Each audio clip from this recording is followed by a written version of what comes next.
Beloved, money is not a shadow that drifts without identity. It is not some faraway thing that might or might not notice you.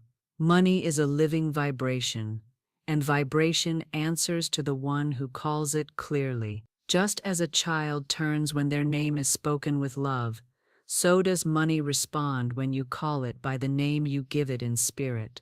When you speak vaguely, you summon vaguely. But when you speak with clarity, with certainty, with the precision of one who knows, you set the unseen law into exact motion on your behalf. Most people cry out, "I need more money," but more could be a coin found on the street, more could be a dollar in change. The law of supply is exact, and it delivers exactly what is pictured, decreed, and held in mind. And if the picture is blurred, the result will be blurred. I tell you, you have not been denied. Your decree has simply been too faint for the law to read. The universe is waiting for you to speak the number, to form the picture, to claim the thing as though it were already in your hand. In the invisible storehouse of God, there are infinite molds for wealth, molds for $100, for $1,000, for $100,000, for millions.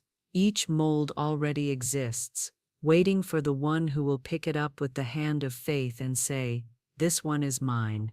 If you desire $5,000, see $5,000. Hold it in the mind's eye until it becomes familiar. Speak it aloud. By divine right, under grace in perfect ways, I call forth $5,000. Now, your decree is the claim ticket.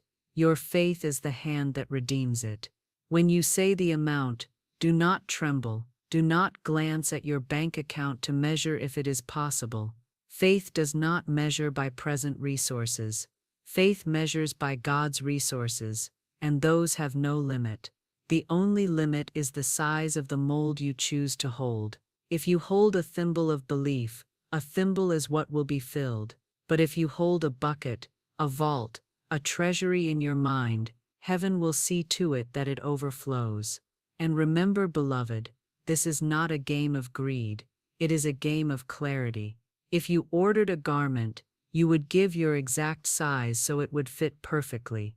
In the same way, you must give the law your exact size in thought, so that your supply fits your need without waste, without lack, without delay. So today I call you to step out of the shadows of vague asking. Stand in the clear light of divine specificity. Name your good.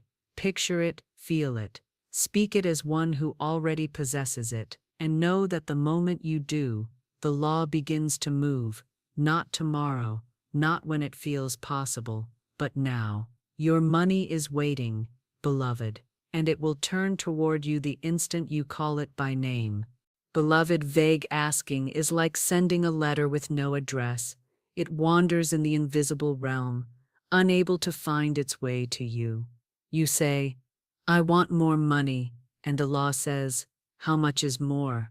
You say, "I want to be rich," and the law says, "What does rich mean to you?" The universe is not withholding. It is simply waiting for your order form to be complete. The power is not in wishing, but in defining. When you give the exact figure, you give the law a blueprint it can build without delay. I tell you this truth, clarity is the password to manifestation. Without it, even the most passionate desire can drift in the fog. The invisible laws I have taught for years are not sentimental. They are precise. They do not guess at your meaning. They take you at your word. And when your word is clear, the return is clear. When your word is exact, the return is exact. So many live in a half state of faith, thinking, if I am too specific, I might scare away the blessing. But specificity does not scare the blessing, it summons it. The law is like a faithful servant who goes into the storehouse of God to fetch exactly what you request. And if you leave the request blank, the servant must stand still. Imagine you are in a fine restaurant with a menu before you. The waiter comes and you say, "Bring me something good." He will smile, but how will he know if you wanted the soup or the roast? In the kitchen, the chef stands ready, but without your order, nothing is cooked. This is why I urge you, beloved, to step into bold clarity. If you need $2,400 for your rent and expenses, call for $2,400, not enough to get by. If you want $50,000 for a home, name it, see it, feel the weight of it in your hands. The moment you do, you have moved from the fog of general desire to the sharp sunlight of faith in action. And let me refresh your spirit with this reminder: what you dare to decree, you authorize heaven to deliver. You do not make the money appear through effort alone. You set the law in motion through the exactness of your word. If you believe you might be asking for too much, you are still thinking from the cramped room of lack, not the boundless halls of God's abundance. So do not fear that clarity will bind you. It will free you. It will give your desire a form the universe can recognize, locate, and deliver. And once you learn to speak this way, you will wonder why you ever asked in shadows when the law was ready to answer in light. Beloved, once the amount has been named, you must now give it a face, a form, a presence in the invisible. The law does not deal in shadows, it deals in patterns. A named sum with no mental picture is like a seed with no soil. It will not root. You must place that sum inside an image so clear that if I asked you to describe it right now, you could tell me the texture, the weight, the color of the blessing. See the amount written on a check made out to you. See it printed in your bank account balance. See it in crisp notes in your hand. If you need $5,000, picture the 5 bold and strong. The commas and zeros, like little angels holding the amount in place. Picture your hands receiving it, your heart lifting in gratitude, your life expanding because of it. This picture is not a daydream, it is a mold. The mold you create in your mind becomes the form the law must fill. The unseen responds to your mental pictures like a camera responds to a lens. What you focus on, it captures. What you capture, it develops. And what it develops, you will hold in the physical. But remember this: a blurred picture brings a blurred result. That is why you must sharpen it every day. Look at it in the morning. Look at it before you sleep. Let no contradictory image take its place. For the law works with what you hold most firmly. And here is your refresher for today. Faith is not hoping something might happen. Faith is living as if it has already happened. When you hold the picture of your named money as already yours, the universe begins to move resources, people, and events to make it visible. You are not creating from nothing. You are calling into sight what already exists for you in God's storehouse. Do not say, "I hope it comes," for that is a picture of waiting. Say, "I see it now, I have it now," for that is a picture of possession. The more real it becomes in your mind, the sooner it will ring your doorbell in the form of opportunity, payment, gift, or divine surprise. Beloved, a picture without feeling is like a lamp without light. It may be perfectly built, but it will never illuminate unless the current of emotion flows through it. The law does not just read your words, it feels the vibration behind them. That is why you must clothe your mental picture in the living fabric of gratitude, joy, and certainty. When you see your named sum in your mind, let your heart respond as if the money has already reached your hands. Do not stand at the edge of the river with a cup of longing. Step into the stream and drink as one who already belongs there. The feeling of "I have it now" is the seal on your decree. It tells the law, the mold is ready, fill it. Do you recall, beloved, that I have often said, you can't receive with clenched fists? A fearful heart, an anxious mind are like fists around your desire. They grip it too tightly for the blessing to enter. You must open the fists, soften the heart, and let the joy of possession flood you. Feel the texture of those crisp notes in your hand, the comfort of your bills paid, the sweet relief of your needs met, and your dreams funded. The more real you allow this feeling to be, the faster it carves a path for the manifestation to travel. And let me refresh your spirit with this truth. The language of God's law is not need, it is joy. You do not manifest because you are desperate. You manifest because you are aligned with the divine rhythm of abundance. When you feel joy, you become magnetic. When you feel certainty, you become irresistible to your good. So each time you return to the mental picture, breathe life into it through feeling. Let it sparkle, let it sing in your heart, let it carry the fragrance of already having. This is how you call your money by name, and have it turn its face toward you, because you have made it welcome, not just in thought but in the deepest chambers of your being. Beloved, a name unspoken is a key left unturned. You have called the amount in your mind. You have painted it with your vision. You have wrapped it in the living cloth of feeling. Now the law awaits the sound of your voice. For your spoken word is the trumpet that signals the invisible army to march. When you speak your money's name aloud, you breathe spirit into it. Say it clearly, as you would call a dear friend across a field. Let your voice carry not the tone of wishing, but the firmness of one who knows the one they call will come. If your sum is $10,000, speak it. $10,000 now comes to me, in perfect ways, under grace. Do not whisper in doubt, declare in faith. The vibration of your voice goes forth, touching minds, stirring events, rearranging circumstances in your favor. Understand, beloved, that when the Word was with God in the beginning, it was not silent. The Word was spoken, and worlds took form. You too must speak if you would see your world reshaped. Keep your declaration pure. Do not follow it with words of fear. Speak it in the morning before the world's noise intrudes. Speak it at night so it echoes in your dreams. Speak it when you walk, when you dress, when you prepare your meals. Let the sound of it become as natural as your own breath. And here is your gentle refresher as you walk in this truth. The law will always give you what you call. So be certain that what you name is what you truly desire. This is why you name your money with love, not with greed, with faith, not with strain.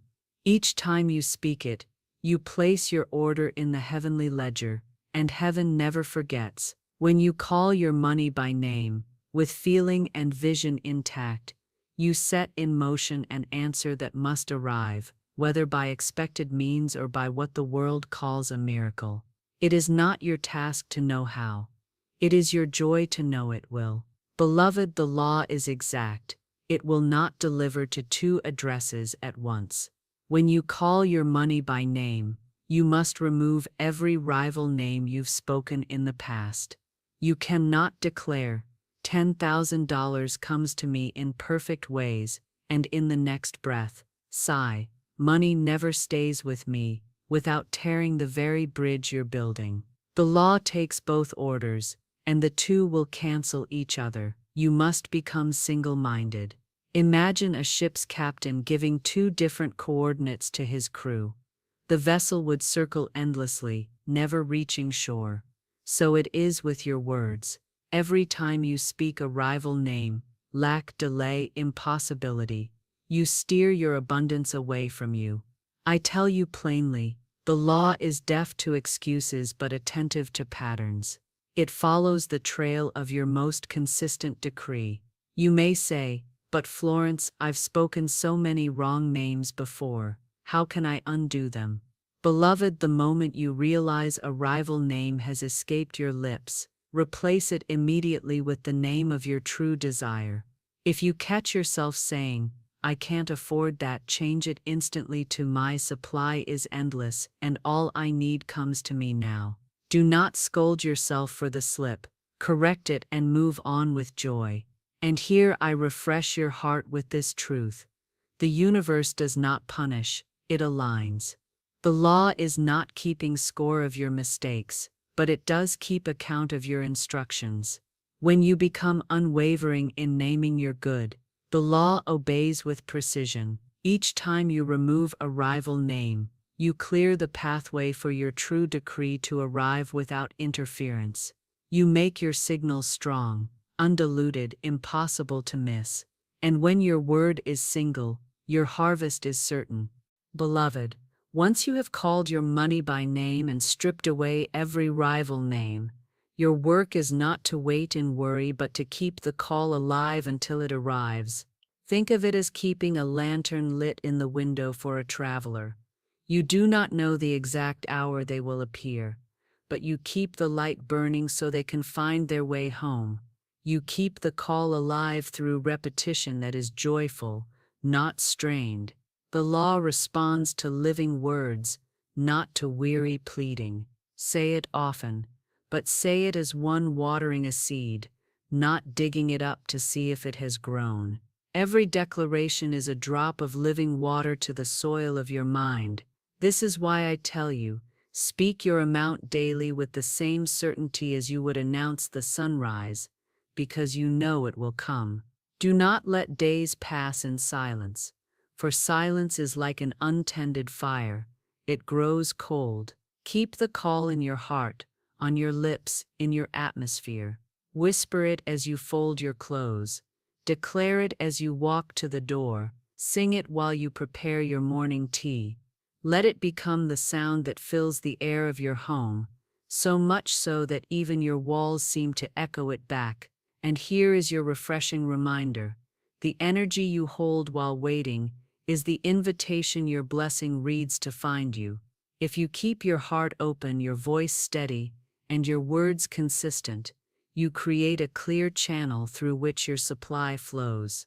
If you let impatience cloud your tone or doubt bend your words, you place stones in that channel. Your call must be alive with gratitude, even before the money arrives. Thank the law as if the sum were already in your hand. Gratitude is the magnet that pulls the unseen into the seen. When you live in this vibration, the money you have called by name cannot lose its way.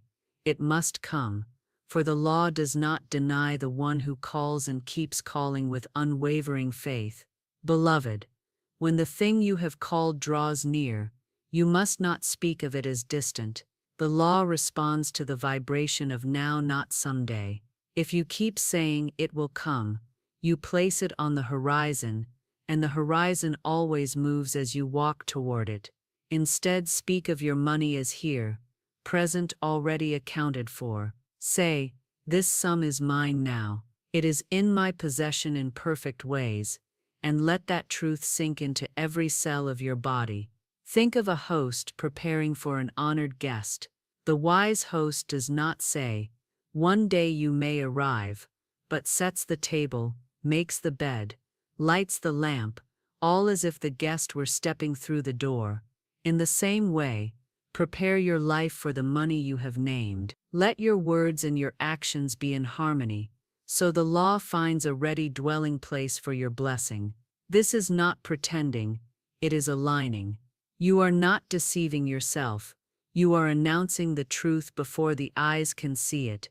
Remember, the unseen is the seedbed of all reality, and your spoken word is the gardener's hand. When you declare your wealth as here, you quicken the seed and hasten the harvest. Here is your refresher in the midst of this truth. Every word you speak is a receipt for the thing you claim. If you speak in the past or the future, the receipt is stamped pending. If you speak in the present, it is stamped paid. The law cannot deny a paid claim, it must fulfill it. So fill your speech with the vibration of the accomplished. Walk as though your supply is already in your hand. Give thanks for it as if it were already spent and enjoyed. Let every breath affirm, it is here, it is done. And as you do, the invisible moves swiftly into the visible, for you have spoken the arrival into the very moment you stand in. Beloved, now that we have walked together through every step of this teaching, hear me as I gather the threads into one living cord of truth. From the first moment you call your money by name, to the moment it stands in your hands, the law is moving, silent, exact, unfailing. You have learned that money is born in the unseen, not in the bank. You have seen that poverty and wealth spring from the same soil, watered by your thought and your word. You have understood that the mold you hold in mind shapes the sum you receive, and that you cannot pour a fortune into a vessel shaped like lack. You have discovered the power of continual calling, the necessity of keeping the fire alive, and the secret of speaking in the vibration of the present moment. This is not a teaching for the mind alone. It is a call to live differently starting now. Speak your sum with clarity. Hold it in your imagination with warmth. Align your words, your atmosphere, and your actions with its arrival. Refuse the language of waiting. Embrace the language of having. Every time doubt whispers, answer with your declaration. Every time delay tempts you to loosen your grip, tighten it with gratitude. I tell you, the invisible laws have no choice but to obey the voice of unwavering faith. Call your money by name and refuse to call it anything else. See it in your possession. Feel it in your life. Bless it before it appears, and when it comes, and it will remember to testify, to speak aloud the goodness of God and the precision of His law, so others may learn that their word too is a living key. So now, dear one, do not simply leave this teaching as a pleasant thought. Rise from this moment and do, say your sum, picture it, live as if it is yours, and then when it arrives, return and tell your story, so the circle of faith grows larger, and the law proves itself again and again. If this message has stirred something in you, share it, speak it, and let others know the door to their good is already open.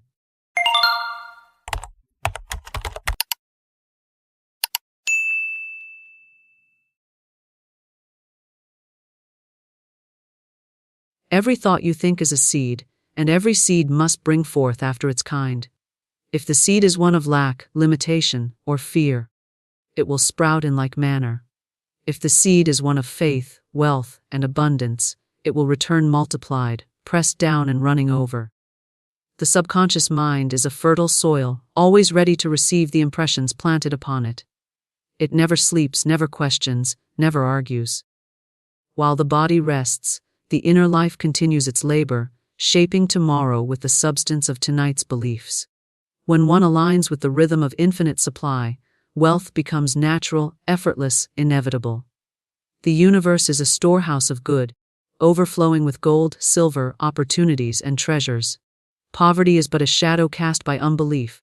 Prosperity is the light revealed when the truth of abundance is spoken and received. Words are wands, thoughts are molds, and the spoken affirmation carves the channels through which wealth must flow. To impress the millionaire mindset upon the sleeping subconscious is to set the compass of destiny. The mind, unguarded by waking resistance, listens intently in the stillness of slumber. Every statement becomes law, every affirmation a decree. If one repeats the language of wealth, the inner world reshapes to mirror riches, and the outer world follows swiftly with proof. It is not toil alone that builds fortunes, but consciousness, the awareness of limitless supply, and the unwavering certainty that money comes in avalanches of abundance. From expected and unexpected places, there is no competition in divine supply.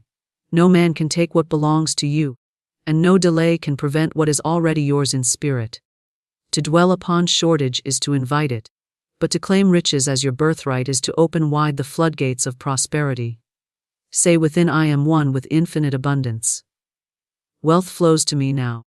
My sleep is a workshop of riches, my dreams are laden with prosperity, my awakening brings evidence of supply. As the moon governs the tides, so the hidden law of belief governs the inflow of money. One may strive for years without fruit, and then, upon changing thought, see miracles unfold overnight. A millionaire consciousness attracts million-dollar ideas, millionaire opportunities, and millionaire channels. It is not the coins that make the wealthy man, but the invisible current of thought he holds.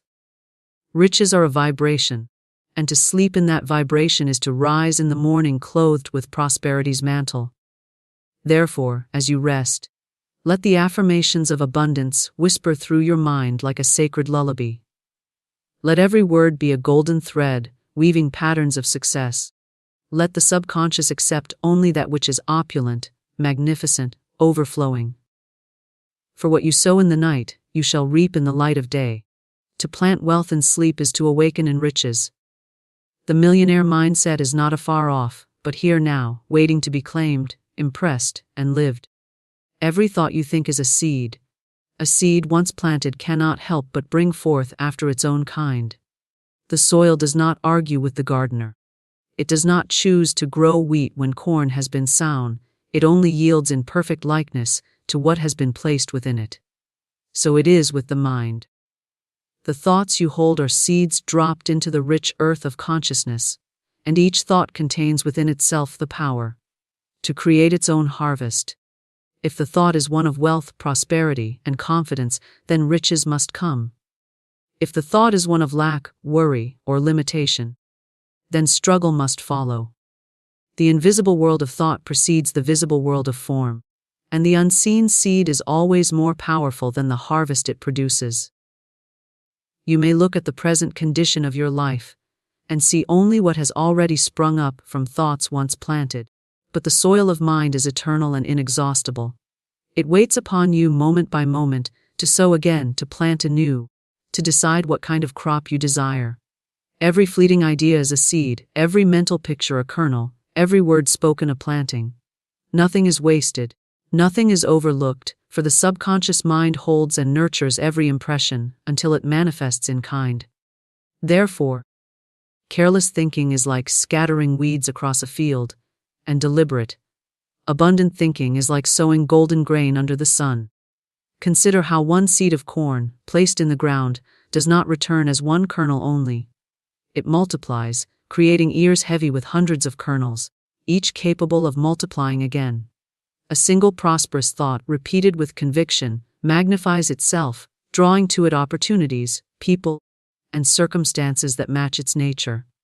So too does a single thought of fear or doubt multiply, attracting delay, loss, and disappointment. The law is exact, like thought produces after its kind. Nothing can alter this truth, for it is divine order at work. Therefore, the one who would become a millionaire in consciousness must plant millionaire seeds of thought. Not a thought of small gain, not a thought of meager allowance, but thoughts expansive, bold, filled with certainty that riches are natural and near. To say within, I am poor, I cannot, I lack, is to scatter weeds that choke the harvest of wealth.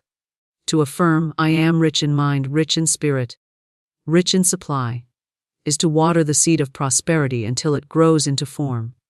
The harvest is inevitable when the seed is planted and cared for.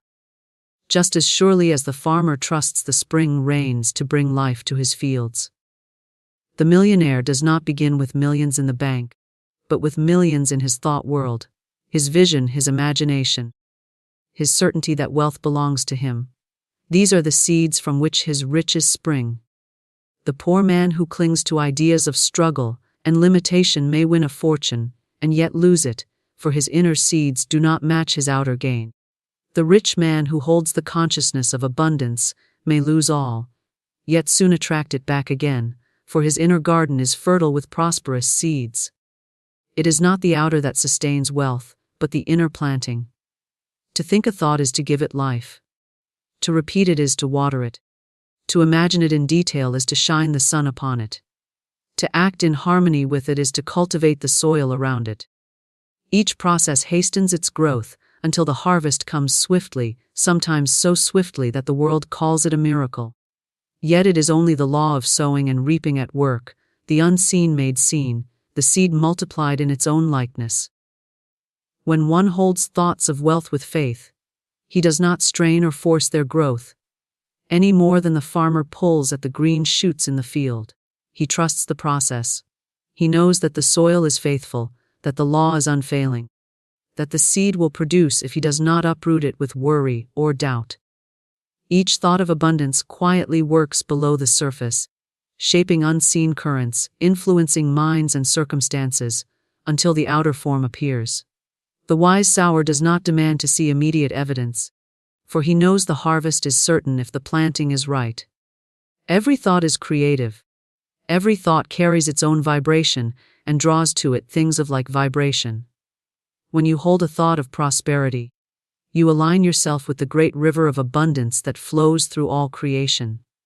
That thought becomes a magnet, drawing opportunities, ideas, and connections that are in harmony with it.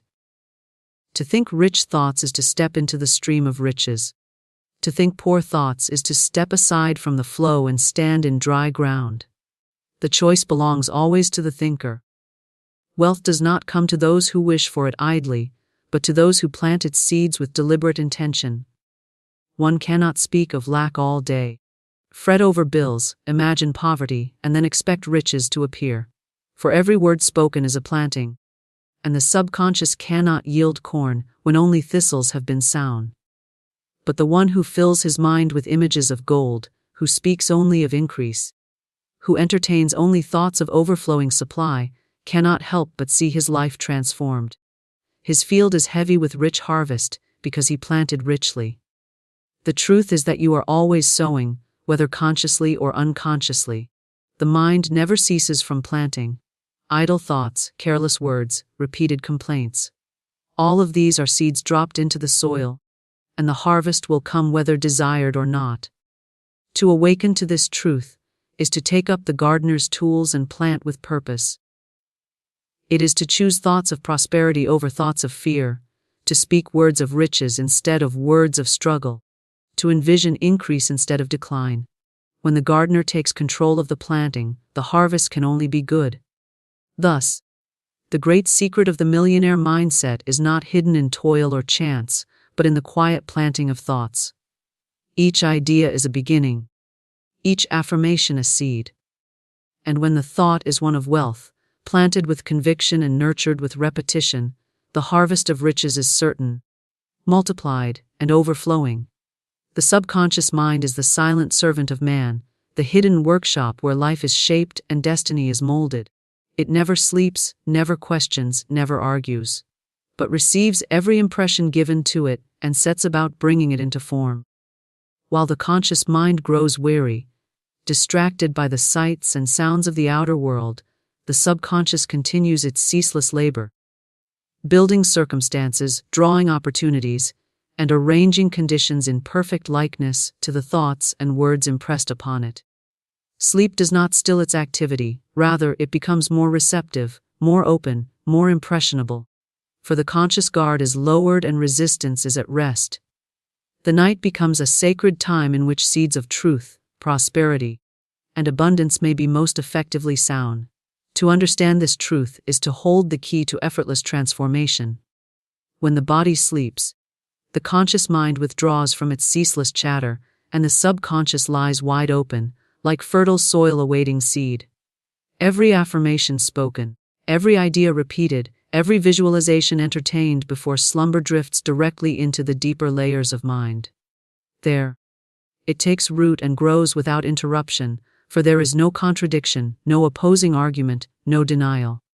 The word becomes law in the subconscious, and once accepted, it must manifest in the outer life. This is why the last thoughts before sleep are of such power. For they enter into the silent realm and work throughout the night to weave the fabric of tomorrow.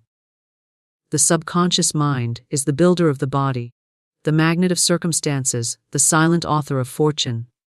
It arranges conditions through unseen channels, moving people and events as though by invisible strings. What you impress upon it, it accepts as truth, and then it tirelessly seeks to demonstrate it. It cannot distinguish between what is vividly imagined and what is physically experienced. It only knows the pattern it has been given and faithfully reproduces it. This is why one who entertains fears before sleep often awakens with anxiety. For the subconscious has been laboring all night to bring forth that which was impressed upon it. And likewise, the one who impresses abundance, success, and prosperity upon the subconscious before sleep rises with fresh ideas, new energy, and open doors awaiting him. To program abundance while you sleep is to harness the most powerful hours of existence. 8 hours of unconscious rest become 8 hours of conscious creation, for the subconscious is ceaseless in its work. Imagine the riches that can flow when every night is devoted to impressing millionaire thoughts, affirmations of success, and images of overflowing prosperity. The mind becomes saturated with the vibration of wealth, and the outer life reshapes itself to match. Opportunities appear without strain, solutions arrive as if by miracle, channels open unexpectedly. For the subconscious has aligned circumstances to mirror its inner conviction. The ancient truth is that as within, so without. The inner world is the cause, the outer world the effect. The subconscious is the bridge between thought and form, the invisible workshop where ideas are molded into reality. When the conscious mind frets, doubts, and resists, it delays the process, but when it sleeps, the subconscious is free to create without hindrance. To plant affirmations of abundance before sleep is to give the subconscious a blueprint of riches, which it then tirelessly constructs while the conscious mind rests. It is like handing over a design to a master builder and allowing him to work undisturbed through the night. The millionaire mindset is not built by struggle, but by repetition, persistence, and faith. Every night before sleep, the wealthy thinker impresses images of gold, overflowing accounts, thriving enterprises, and joyous freedom. These impressions sink deep, beyond the reach of doubt, and there they grow into certainty. By day, the subconscious whispers guidance, attracts opportunities, and nudges action in harmony with its programming. By night, it continues its quiet work, weaving prosperity into the fabric of life. Each morning, the dreamer awakens a little richer, not only in spirit, but in visible manifestation, for the subconscious knows no difference between day and night, waking and sleeping. It only knows to create. Words spoken in the waking hours may be contradicted by conscious fear, but words spoken to the subconscious in the stillness of slumber are received as commands. To say, "I am rich, I am prosperous, I am wealthy," just before sleep is to give the subconscious its orders for the night. To imagine oneself already living in the mansion, already enjoying freedom, already clothed in success, is to impress a living picture that the subconscious will bring to pass.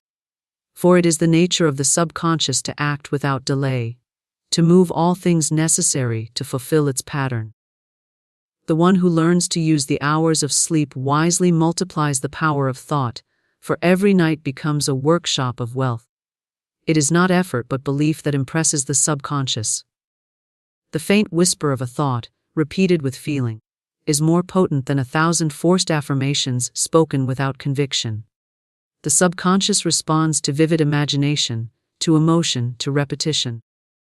When the conscious mind relaxes in the moments before sleep and pictures abundance with joy, the impression is received clearly and deeply. The subconscious then takes up the picture and reproduces it faithfully. What is seen inwardly at night becomes experienced outwardly by day. Therefore, the hours of sleep are the golden hours of creation. The conscious mind may be limited, but the subconscious knows no limits. It draws upon the infinite, upon universal supply, and arranges conditions to fulfill the belief impressed upon it.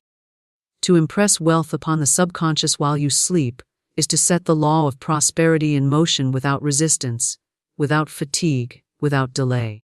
Every night becomes a sacred time of sowing, every dream a rehearsal of riches, every morning a step closer to visible fortune.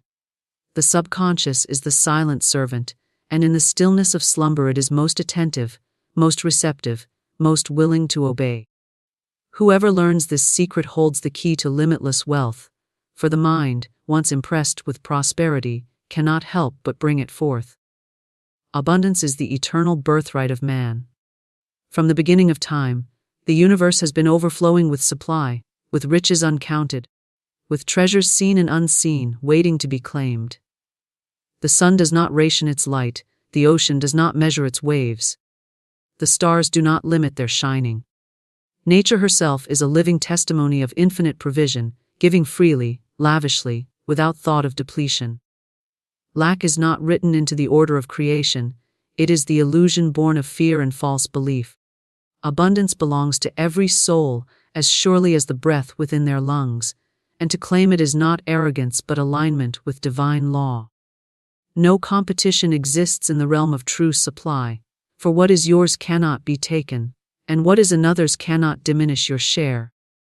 To live in fear of shortage is to turn away from the fountain that is ever pouring. It is to close the hand that was made to receive, to shut the door that was built to open. The mind that dwells upon scarcity builds walls around itself, seeing only limitation where there is infinite possibility. But the mind that affirms abundance removes every barrier and stands beneath the endless stream of provision, confident that there is more than enough for all. One person's gain does not mean another's loss, for the source of supply is inexhaustible. To understand this truth is to release all envy, all striving, all fear, and to rest in the certainty that riches flow in perfect measure to those who accept them in consciousness. The world teaches competition, the struggle for survival, the belief that one must take from another in order to have. Yet the higher law reveals that giving multiplies, that blessing expands, that rejoicing in another's good calls forth your own. The subconscious, when impressed with the truth of abundance, no longer fears that others may outshine or outgain, for it knows that the same source flows to all. When you bless the prosperity of others, you align yourself with the current of prosperity. When you resent it, you cut yourself off from the flow. Abundance cannot be hoarded, cannot be cornered, cannot be monopolized, for it is spiritual in essence and infinite in expression. The birthright of abundance is not measured in coins alone, but in opportunities, health, joy, friendships, inspiration, and peace. Money is but one channel, one symbol of the greater current that flows through every area of life. When the consciousness of abundance is accepted, money comes as naturally as air, and often from unexpected avenues. For the subconscious aligns with infinite intelligence and draws to it the channels most suited to the pattern it holds. The individual no longer depends upon one source or one method, for the universe has countless ways to deliver supply. To know abundance is to know freedom from dependence upon a single stream, for when one dries, another springs forth, and still another, until the soul perceives that supply is limitless. The child accepts abundance without question. He does not wonder whether the earth will yield food, whether the sun will rise, whether water will quench his thirst. He trusts, he expects, he receives. So too must the adult, who has learned the false lessons of lack, return to the faith of the child, knowing that provision is certain, that the Father of creation withholds no good thing, that every need is already met in the unseen, before it is visible in the seen. To accept less than abundance is to accept an illusion, for poverty is not truth but shadow. It dissolves when the light of belief shines upon it, when the soul declares, I am one with infinite supply, I cannot lack, I cannot lose, I cannot be limited. No competition exists in the realm of true wealth, for all are heirs of the same infinite storehouse. Each soul has a unique path, a unique calling, a unique channel through which riches flow, and no man can rob another of what is divinely his. To envy the success of another is to forget your own inheritance. To fear that another's riches mean less for you is to deny the inexhaustible fountain. The truth is that every demonstration of wealth by another is proof that abundance is at hand for all. Instead of resentment, let it be a reminder, a confirmation, a signal that the same good is near you, waiting to be claimed. The subconscious mind, when impressed with the idea of abundance as a birthright, works tirelessly to manifest it. It no longer accepts thoughts of struggle.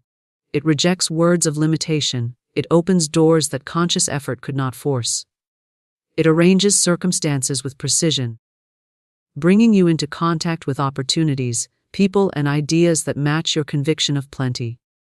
While others strive and compete, the one rooted in abundance consciousness rests in the law, knowing that what belongs to him must appear, and that no delay or interference can prevent it. The subconscious does not reason, does not debate, does not hesitate. It simply brings forth the pattern impressed upon it, and when that pattern is abundance, the results are inevitable. The illusion of scarcity has been taught for generations, passed down as though it were truth, reinforced by fear and competition. Yet it crumbles before the higher awareness that abundance is infinite, inexhaustible, ever-present. The earth itself replenishes, the seasons renew. The rivers flow ceaselessly, the crops multiply. Nature wastes nothing, withholds nothing, fears nothing. She gives and gives again, always more, always overflowing. Man alone imagines shortage, and by that imagination, he creates it. But when the imagination is turned to abundance, when the thought dwells upon plenty, when the word affirms prosperity, then the illusion dissolves and the true order of creation reveals itself. To live in abundance is not to hoard but to circulate. What is given returns multiplied, what is shared expands, what is blessed increases. The miser, in clinging to his store, lives in fear of loss and therefore magnetizes loss. The generous soul, in releasing freely, proves his trust in infinite supply, and therefore attracts more to release. The law cannot be broken: as you sow, you reap, as you give, you receive. As you bless, you are blessed. Circulation is the law of abundance, and those who align with it never know lack. Abundance is a state of mind before it is a state of affairs. The millionaire mindset begins not with money but with belief. Not with possessions but with consciousness. To know within that riches are yours, to affirm daily that you are heir to infinite supply, to rest in the certainty that no one can diminish your good. This is the foundation upon which visible wealth is built. Without it, money gained may slip away, but with it, money flows steadily, naturally, in ever-increasing measure. The subconscious accepts the conviction of abundance as truth, and the outer world becomes its reflection. Wealth is not a pile of coins, not a stack of notes, not a figure written upon a ledger, but a vibration. It is an unseen frequency, a subtle current, an energy that the mind tunes into and attracts in perfect likeness. All creation is vibration, every thought sends out its wave. Every belief hums with its tone, every word spoken carries its resonance into the invisible. To hold thoughts of abundance is to strike the note of prosperity, and by the law of attraction, all things in harmony with that note are drawn. To hold thoughts of lack is to strike the note of poverty, and by the same law, conditions of want are attracted. Wealth is not chased but magnetized, not wrestled into being but allowed, by aligning thought and feeling with the frequency of riches. When the mind is filled with fear, anxiety, and doubt, its vibration is heavy and discordant. It attracts difficulties, obstacles, delays, and losses, for these are the reflections of its tone. When the mind is filled with faith, gratitude, and expectancy, its vibration is light and harmonious. It draws opportunities, favorable conditions, generous people, and fortunate events, for these are the reflections of its song. One may labor night and day and see little fruit, while another, tuned inwardly to wealth, finds doors opening with ease, contacts flowing naturally, and fortune arriving as if by miracle. It is not the outer effort alone, but the inner vibration that governs the harvest. The subconscious mind is the great receiver and broadcaster of vibration. It accepts every thought impressed upon it and radiates it outward into the universal current. What is radiated returns multiplied. Just as an echo returns the sound in greater volume when it strikes the right chamber. To vibrate with wealth is to send forth the signal that riches belong to you, and the universe answers by delivering wealth in tangible form. To vibrate with lack is to send forth the signal of need, and the universe answers with more need. The law is exact, unfailing, impartial. It does not choose who shall prosper and who shall want. It only reflects the vibration held most consistently in the inner life. Therefore, to cultivate a millionaire vibration is to cultivate thoughts and feelings of wealth, regardless of present appearances. The one who holds riches in consciousness attracts riches, even if his purse is empty. The one who holds poverty in consciousness repels riches, even if his purse is full for a season. The vibration is stronger than circumstance, for it is the root cause, and all conditions must bend to it. This is why fortunes often slip from those who stumble into riches without the corresponding vibration. and why wealth flows steadily to those who have tuned their minds to abundance long before it appears. The vibration sustains what chance alone cannot. To live in wealth vibration is to think, speak, and act as though abundance is already yours. It is to carry yourself with confidence, to give freely, to expect generously, to rejoice in the prosperity of others, for these attitudes match the frequency of abundance. To complain, to fear, to resent, to withhold is to lower the vibration and align with scarcity. The subconscious accepts these signals without question, and the outer life mirrors them unfailingly. By guarding thought, refining speech, and directing imagination, one controls vibration and thereby controls destiny. Visualization is one of the most powerful instruments for shaping vibration. When you picture yourself surrounded by wealth, living in comfort, moving freely, enjoying the fruits of prosperity, the subconscious accepts the picture as real and vibrates accordingly. The feeling generated by such imagery is the true power, for feeling is the essence of vibration. Mere words spoken without conviction have little force, but words accompanied by vivid imagination and genuine emotion impress deeply and radiate strongly. To imagine abundance with joy is to tune the entire being to the frequency of riches, and once tuned, the outer world cannot help but resonate in response. Gratitude is another key to the vibration of wealth. To give thanks for present blessings, however small, raises the vibration and attracts more to be thankful for. The ungrateful soul, dwelling on what is lacking, vibrates with want and therefore attracts more lack. But the grateful soul, seeing every provision as evidence of the infinite, vibrates with fullness and therefore attracts more fullness. Gratitude is the language of abundance, and every grateful thought sends forth a rich tone into the universe, which returns in multiplied blessings. Faith is the stabilizer of vibration. Without faith, the mind wavers between abundance and lack, sending out a confused signal and receiving confused results. With faith, the mind holds steady to the frequency of wealth, even when appearances seem contrary. Faith says, "I know abundance is mine, though I do not yet see it," and by holding this vibration unwaveringly, it draws abundance into sight. Doubt interrupts the broadcast, weakens the current, and delays the manifestation. Faith strengthens the signal, quickens the return, and ensures the harvest. To live in harmony with the wealth vibration is not to force circumstances but to align with the law. One does not chase opportunities anxiously but allows them to come, knowing that the vibration itself is the magnet. This does not mean idleness, but inspired action, action that flows naturally from inner certainty rather than fear-driven struggle.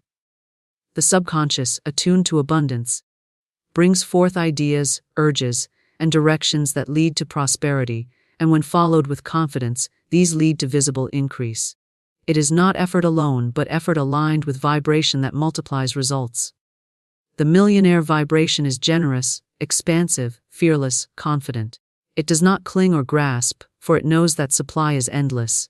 It does not envy or resent, for it knows that all are heirs to the same infinite storehouse. It does not doubt or waver, for it knows that what is held inwardly must appear outwardly. To dwell in such a vibration is to dwell in freedom, to move through life with assurance, to see opportunities where others see obstacles, to magnetize wealth from expected and unexpected avenues alike. Every day, every hour, every moment, the vibration is being set by the thoughts and feelings entertained. It is not one grand declaration that fixes it, but the steady repetition of wealthy thoughts, the constant turning of attention to abundance, the persistent refusal to dwell on lack. Just as a musical instrument must be tuned again and again, so must the vibration of wealth be maintained by practice, persistence, and devotion. The subconscious, once saturated with the frequency of riches, becomes a perfect transmitter, sending forth the tone of abundance day and night, and the universe cannot but respond in kind. Night is the secret chamber where tomorrow is formed. When the conscious mind grows weary and drifts into slumber, the gatekeeper steps aside and the subconscious mind stands ready, open, and receptive. In those hours, every word spoken inwardly, every image entertained, Every affirmation repeated becomes a seed dropped deep into fertile soil. What is planted at night takes root without resistance. For doubt is silenced, fear is quieted, and logic no longer interferes.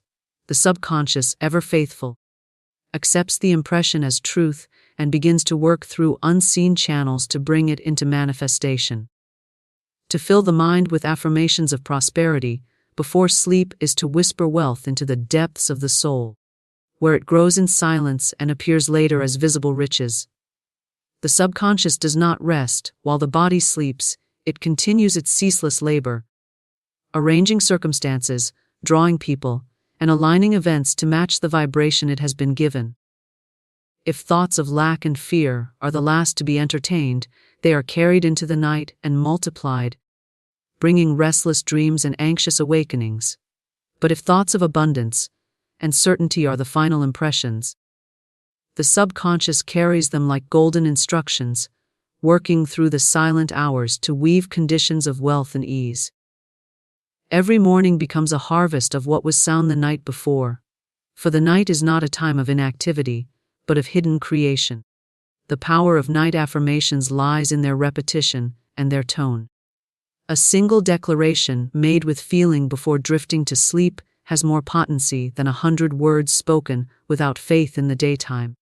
The conscious mind may argue during the day, questioning, doubting, reasoning away the affirmation, but in the quiet of slumber, no such barrier remains.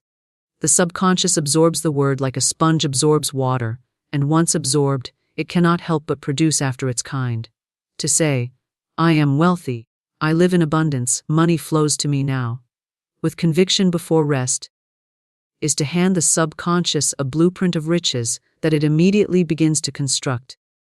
Imagination plays its part in the night programming of prosperity. To picture oneself walking through a beautiful home, handling great sums of money, traveling freely, giving generously, is to impress living images upon the inner mind. These images, entertained in the twilight moments before sleep, are carried into the dream state, where they continue to unfold and deepen. The subconscious, unable to distinguish between vividly imagined scenes and physical reality, accepts them as fact and works tirelessly to make them visible. Dreams then become rehearsals of prosperity, and the waking life gradually conforms to the pattern rehearsed at night. The language of the subconscious is feeling. Words repeated mechanically leave little trace, but words charged with emotion sink deeply and take hold. When affirmations of wealth are spoken with joy, gratitude, or excitement, the subconscious accepts them instantly and begins to vibrate in harmony with them. To drift to sleep with a heart full of thanksgiving for abundance, whether yet seen or not, is to set the subconscious aglow with prosperity's vibration. That vibration radiates through the night, broadcasting silently, drawing to it conditions that match its tone. Ritual strengthens the practice of night affirmations. To make it a habit every evening, to turn from thoughts of the day and dwell deliberately upon wealth, success, and ease is to train the subconscious to expect nothing less. Just as a farmer waters his field faithfully, so must the mind be watered each night with affirmations of abundance. In time, the subconscious becomes saturated with the idea of prosperity, and the outer world rearranges itself to mirror the inner saturation. It is not the intensity of one night alone, but the persistence of many nights that builds a consciousness so rich that wealth cannot help but appear. The night is also a time of release. Old beliefs of poverty, failure, and struggle may linger in the subconscious, hindering the flow of abundance. Before sleep, these can be dissolved by affirming the truth of infinite supply and refusing to carry old patterns into the new day.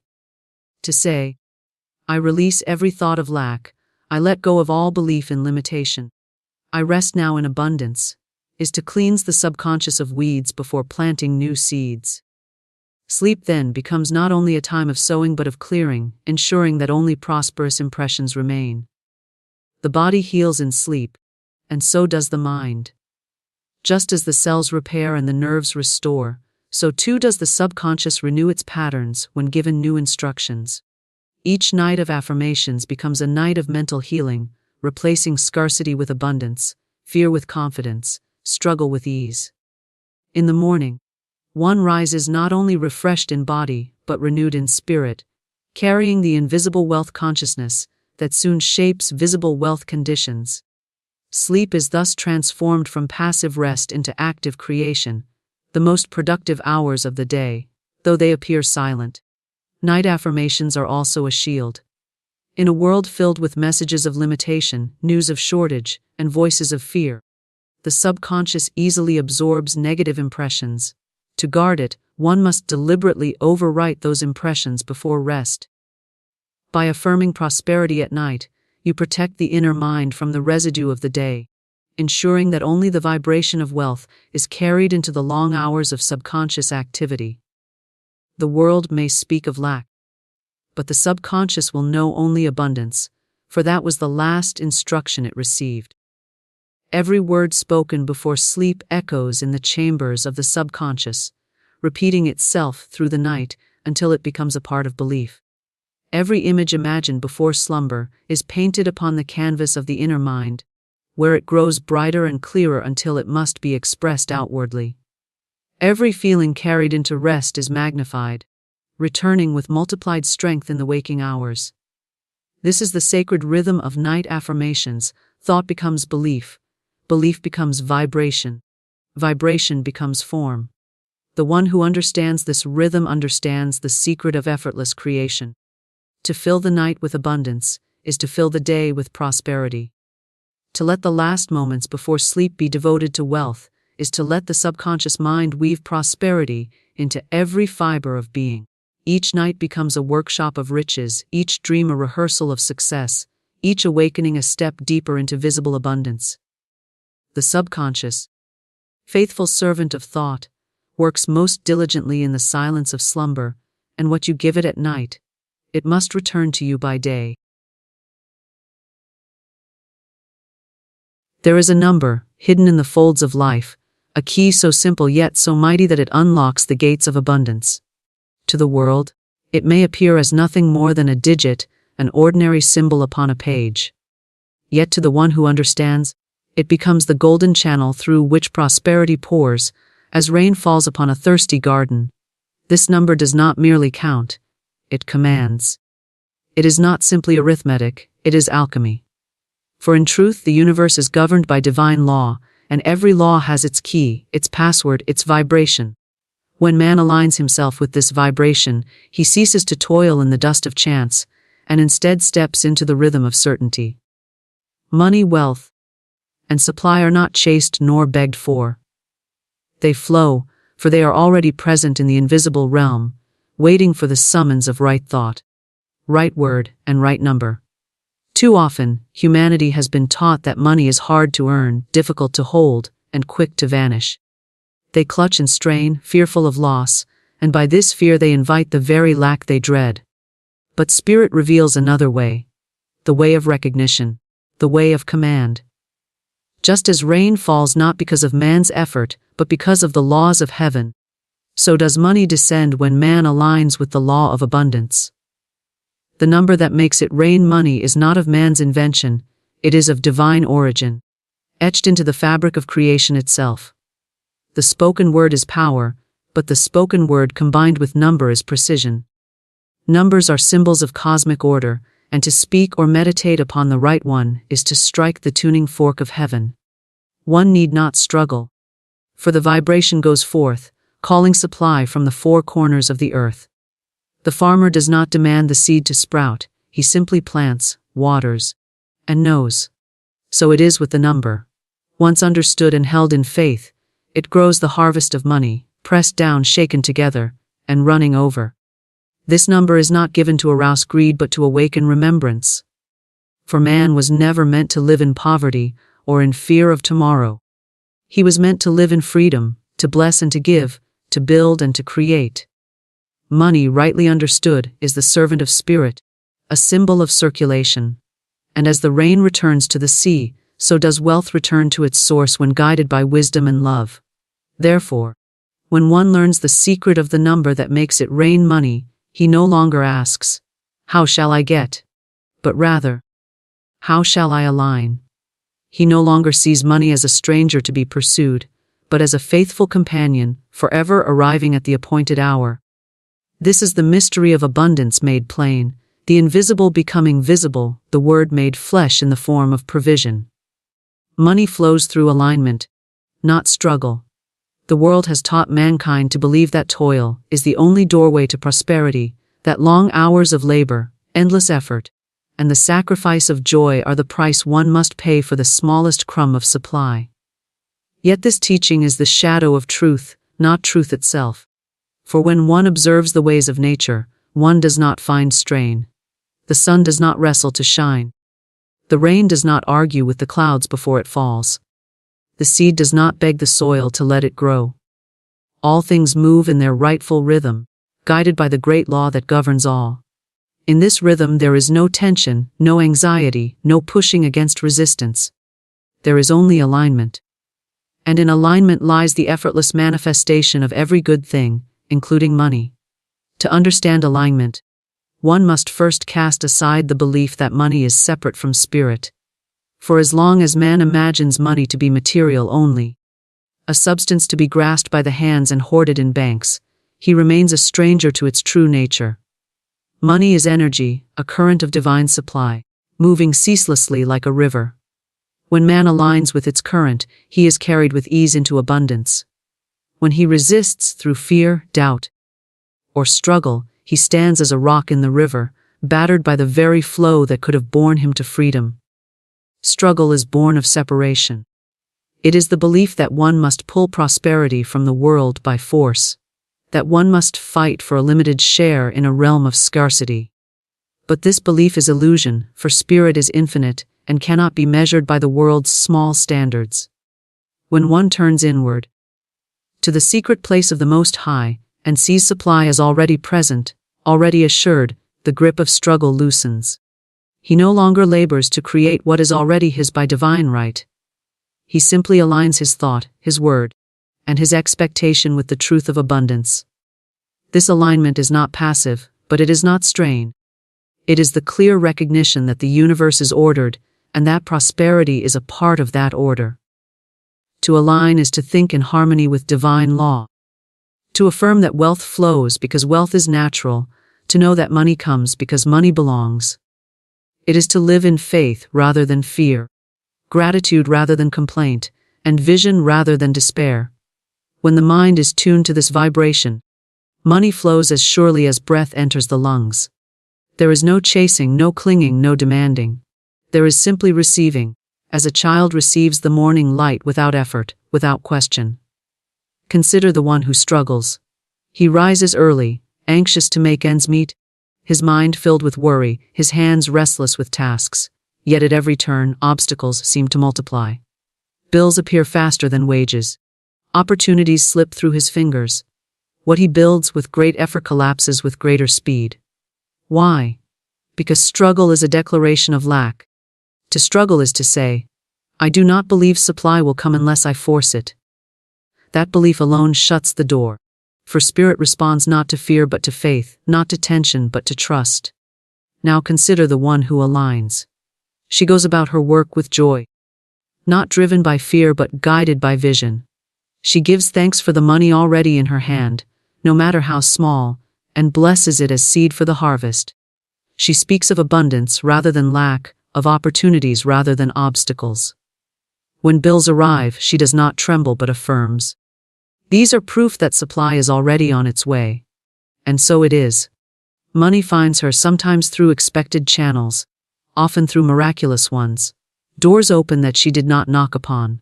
Work is rewarded beyond measure. Why? Because alignment declares, supply is mine by divine right, and it flows without limit. That declaration swings the door wide open, and abundance rushes in. Alignment does not mean idleness, nor does it excuse neglect of duty. The aligned man still works, still moves, still acts. But his action is joyful, inspired, effortless in its unfolding. He acts not from desperation but from direction. His work becomes a channel for wealth, not a desperate attempt to create wealth. And because his inner state is one of faith, he attracts opportunities that struggle could never reach. In this way, Money flows through him as naturally as music flows through a well-tuned instrument. The law is simple: whatever one fights, one strengthens; whatever one aligns with, one attracts. Struggle strengthens the belief in lack. Alignment strengthens the vibration of abundance. To say, "I must struggle to earn," is to affirm that wealth is far away. To say, "I align with the flow of supply," is to affirm that wealth is already here. One summons the shadow, the other summons the substance. The difference is not in the world, but in the inner word. For it is the inner word that becomes flesh, the thought that becomes reality, the belief that becomes experience. Therefore, the one who seeks to let money flow must turn his gaze from struggle and toward alignment. He must ask not, "How can I push harder?" but, "Where am I out of harmony with the law of abundance?" He must cease to strain against the current, and instead allow himself to be carried. This is not weakness but wisdom. For even the mightiest swimmer cannot move faster than the river when he resists it, but when he surrenders to its current, he arrives with ease at the sea. Alignment is trust. Alignment is faith. Alignment is the calm knowing that Spirit provides, that supply is limitless, and that money is the obedient servant of divine order. The one who holds this knowing walks in peace, and in that peace lies power. For peace itself is magnetic, and it draws unto itself every good thing, including the rain of money, the river of wealth, and the flood of abundance that never fails. Numbers carry divine vibration and command supply. From the beginning of creation, numbers have spoken a language older than words, a language inscribed upon the very structure of the universe. The stars move in numbered patterns, the seasons turn in numbered cycles, the petals of flowers open according to numbered designs, and even the heartbeat of man follows rhythm and measure. To the unseeing eye, a number may appear as a mere mark upon paper, a symbol without life. Yet to the awakened soul, a number is a living vibration, a note in the great symphony of existence, a key that unlocks hidden chambers of supply. In ancient times, numbers were never regarded as accidents. The wise knew them to be sacred, carrying the essence of divine order. They understood that to utter a number in faith was to set a vibration in motion, just as a singer sets a tone that echoes and resonates. Each number holds its own frequency, and that frequency calls forth a particular manifestation. The number is not powerless ink. It is an instrument of spirit. When man aligns himself with the vibration of a number, he draws to himself the substance that number represents. Money, like all things, responds to vibration. It is energy, and energy is obedient to law. Just as the tuning fork vibrates and causes nearby objects to resonate with the same tone, so does a number vibrate and summon money in harmony with its essence.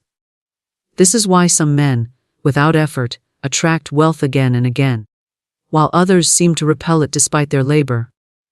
The difference lies not in their outer work, but in their inner vibration. And numbers, rightly used, are tools by which that vibration may be tuned. Think of the way a lock opens only to its matching key. Struggle will not force the lock, nor will pleading or despair. But the moment the right key is turned, the door swings open effortlessly.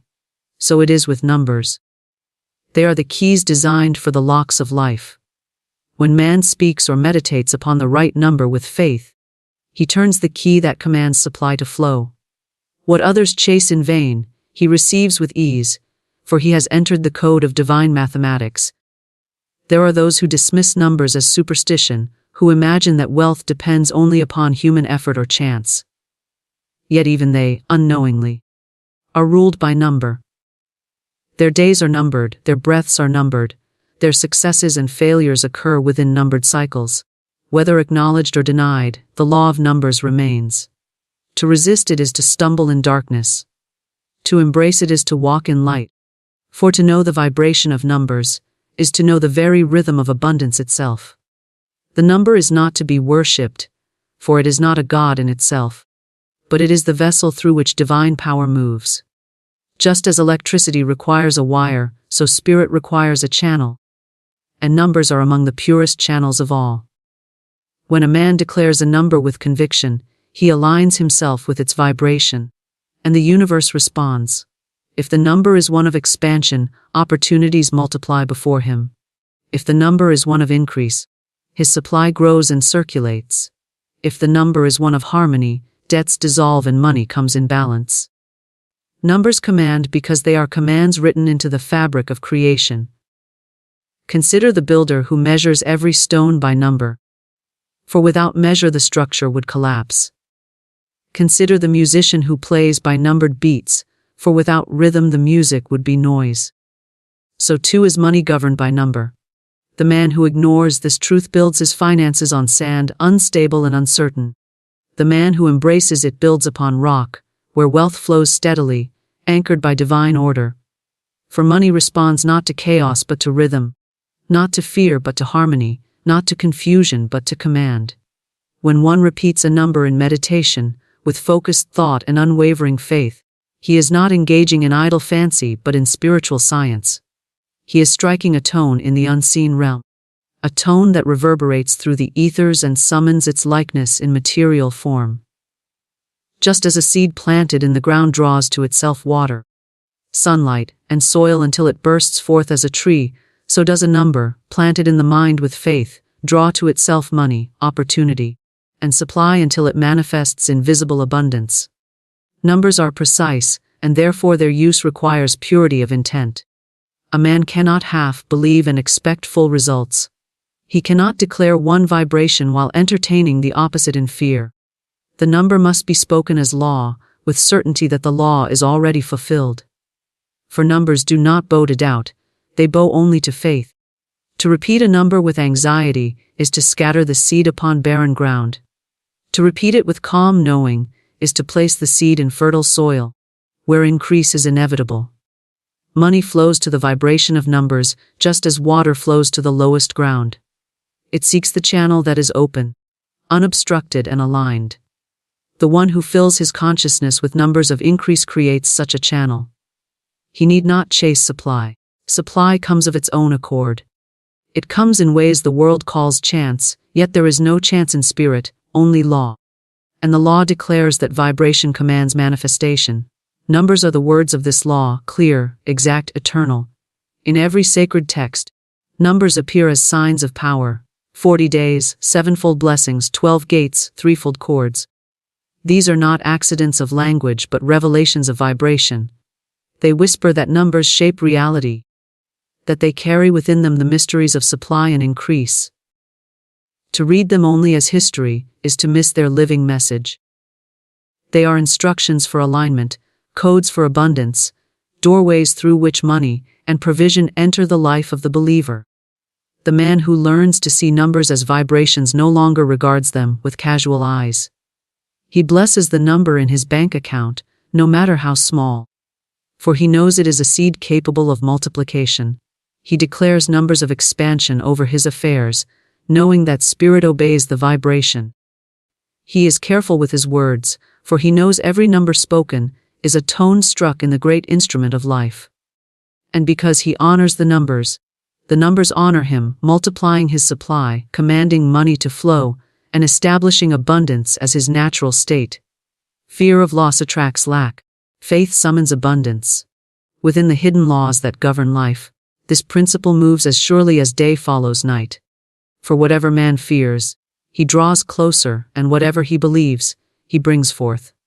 The mind is a magnet, pulling into visibility the very images it holds most vividly. Fear is faith inverted, a prayer to the absence of good, and as surely as true faith calls forth supply, fear calls forth its shadow, lack, delay, and limitation. To understand this law, one must observe the subtle but certain power of thought. Each thought is not a passing wisp of imagination but a seed, a vibration cast into the invisible soil of spirit. Fear plants seeds of drought, of emptiness, of poverty, and though the man who fears may not desire these conditions, he reaps them nonetheless, for the law cannot be mocked. The soil of the universe does not discriminate, it brings forth whatever is sown, whether wheat or thorns. Faith, on the other hand, plants seeds of increase, of prosperity, of overflowing provision. Faith says, "It is mine," and the harvest appears. Fear says, "It may be taken," and the harvest withers.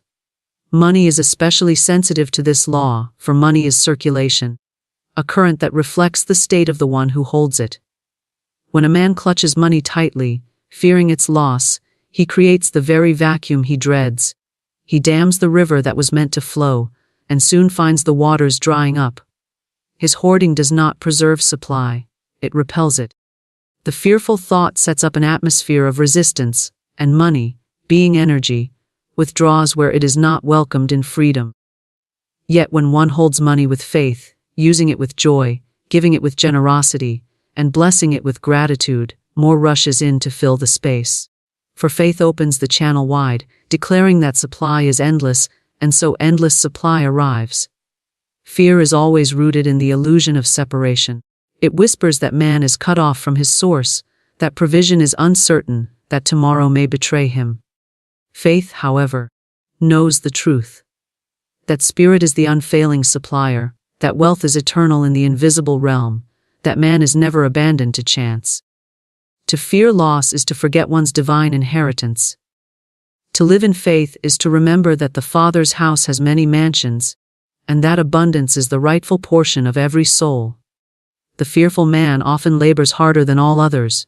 He saves and schemes, always guarding against disaster. Yet disaster dogs his steps, for the vibration of fear goes forth before him, preparing the very conditions he dreads. His mind is fixed on loss, and loss comes as surely as a seed bears fruit after its own kind. He may blame the world, bad fortune, or the dishonesty of others, but in truth he is harvesting the crop he planted in his own consciousness. The man of faith, by contrast, may work with lightness and even ease, yet prosperity follows him at every turn. He speaks not of loss but of increase. He does not tremble at bills, but blesses them as evidence of circulation. He does not hoard money in terror but allows it to flow, knowing it will return multiplied. Faith makes him magnetic, and opportunities appear where once there seemed to be none. Others marvel at his luck. Yet it is not luck at all, it is law, the law of faith summoning abundance. Fear contracts, faith expands. Fear closes the door, faith opens the windows of heaven. Fear looks at the visible and quivers, faith gazes at the invisible and knows. In every moment, man chooses between these two, and by his choice, he writes his destiny. He cannot serve both, for fear and faith cannot dwell in the same heart. When fear rules, faith is silenced. When faith rules, fear dissolves, and because spirit answers the dominant vibration, the result is always clear. Fear brings lack, faith brings abundance. The atmosphere of fear is heavy, binding, and repellent. It causes men to make poor decisions, to grasp at false securities, to miss the open door in their panic. Faith, however, creates clarity. The man of faith is guided to right action, led to the right people, directed to opportunities that multiply his good. Fear clouds the mind, but faith illuminates it. Fear says, I cannot afford to give. Faith says, as I give, I receive. Fear says, I must hold on or I will lose. Faith says, what I release returns to me in greater measure. Thus, the two live in opposite worlds, though they walk the same earth. Even in Scripture, the refrain is constant fear not, only believe. This is no gentle suggestion but a declaration of law. To fear is to attract what one fears. To believe is to call forth the good already waiting. When the fearful man prays, he prays in contradiction, for with his lips he asks for abundance, but with his heart he believes in lack. And spirit does not answer the words of the lips, but the vibration of the heart. The faithful man, however, asks with certainty, knowing his prayer is already answered, and the invisible becomes visible in due time. The imagery of rain illustrates this law well. Fear is like a dry wind, scattering clouds, pushing away the moisture that would bring harvest. Faith is like a gentle breeze, calling the clouds to gather until rain falls upon the fields. Money, too, is drawn or scattered by the same principle. The fearful heart dries up its own harvest. The faithful heart waters its ground with expectation, until abundance springs forth. To break free from fear, one must train the mind to dwell upon truth rather than appearances. For fear is always born of appearances. The dwindling bank account, the unpaid bill, the uncertain tomorrow. Faith looks beyond appearances to the eternal supply that never diminishes. Faith affirms that lack is a shadow without substance, that wealth exists now in the unseen, waiting to appear. And as the mind clings to this truth, fear loses its grip, and abundance hastens into view. Gratitude is one of the strongest allies of faith. The fearful man cannot give thanks, for his eyes are fixed on what he thinks he lacks. But the faithful man gives thanks even for the smallest coin, for he sees it as proof of circulation, as seed for multiplication. Gratitude turns his focus to what is present rather than what is absent, and in doing so, it multiplies his good. For what is blessed increases, and what is cursed with fear diminishes. Fear may appear strong, but is only the shadow of a false belief. Faith is stronger, for it is rooted in eternal truth. When one chooses faith over fear, even in the face of appearances, he aligns with the law of supply, and that alignment cannot fail to produce abundance. The fearful man lives in scarcity, not because spirit withholds, but because he withholds himself from spirit. The faithful man lives in plenty, not because he has greater fortune, but because he has greater alignment. Thus the law stands: fear of loss attracts lack, and faith summons abundance. Wealth is circulation, not possession. To the mind that has been trained in the world's ways, money is something to be held, clutched, locked away, counted, and recounted as proof of safety. Yet the truth of wealth is entirely different, for it is not found in what is kept but in what moves. The whole universe testifies to this, for nothing in creation is still. The blood must flow through the body or life departs. The rivers must pour into the sea or the waters stagnate. The breath must be inhaled and exhaled or the lungs collapse. Everywhere there is circulation, motion, rhythm, exchange. In this same pattern wealth exists. Money, like blood, like breath, like water, is a current. When it is allowed to flow freely, it sustains and multiplies. When it is hoarded in fear, it withers and decays. The world has taught man that his wealth lies in how much he owns, how large his storehouses, how high his vaults. But Spirit teaches another truth, that true wealth is in circulation, in the continual movement of money in and out, always replenishing, always increasing. To hold without release is to step out of harmony with divine law, and to step out of harmony is to invite loss. Yet when one allows money to flow in joy, when he spends with faith, gives with gratitude, receives with openness, then money returns to him in greater measure. The law is as certain as the turning of the tides. There are those who fear circulation, who tremble to release a coin, believing that every outflow weakens their supply. Yet this belief is the very thing that diminishes them, for fear constricts while faith expands. Money is alive in its movement, but when locked away in fear, it grows lifeless. To circulate is to acknowledge the endlessness of supply, to trust that what goes out returns, often multiplied, often through channels unseen. To withhold is to declare lack, and that declaration echoes back as lack in experience. Observe the tree, which gives of its fruit freely. It does not cling to each apple in terror of losing, but releases them in season, feeding man and beast alike. Yet in giving, the tree is not diminished, for more fruit comes in due time. Indeed, it is in the circulation of its fruit that the tree ensures its own increase, for the seeds go forth to bring forth new trees, new harvests. So it is with money. When held tightly, it shrivels. When circulated, it multiplies beyond counting. Wealth, then, must not be measured by possession alone, for possession is static, but by flow, for flow is life. The man who has 1,000,000 locked away, but dares not use it, may live poorer than the man who has 100 and spends it with joy, knowing more will come. The one who trusts circulation walks in freedom, the one who clings to possession lives in bondage. For wealth is not the number in a vault, but the life that number carries, the blessings it bestows, the opportunities it creates, the generosity it allows, the faith it reflects. Circulation is not reckless waste but wise release. It is not squandering but flowing with the rhythm of spirit. The sea receives every river, yet never hoards the waters, but circulates them through clouds and rain to return again. This is not loss but endless renewal. So too, When money flows out through giving, purchasing, investing, blessing, it is not lost but set in motion to return. The fearful man thinks it gone. The faithful man knows it is only circulating.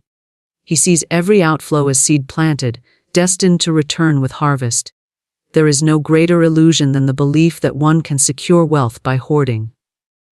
History shows time and again that treasures locked away decay, are stolen or vanish in unexpected ways. But money that moves builds relationships, opportunities, enterprises, and communities. It creates good in the world, and by the law of circulation, it returns to the giver. Spirit cannot flow where channels are dammed. Open channels invite the flood of abundance.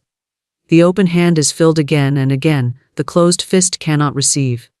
When one spends in fear, saying, "This may be the last," he sets a vibration of loss. When he spends in faith, saying, "More will come," he sets a vibration of increase. The vibration governs the return, for the universe mirrors the state of mind. Thus, two men may spend the same sum, but one attracts lack and the other abundance, not by the money itself, but by the spirit in which it was released.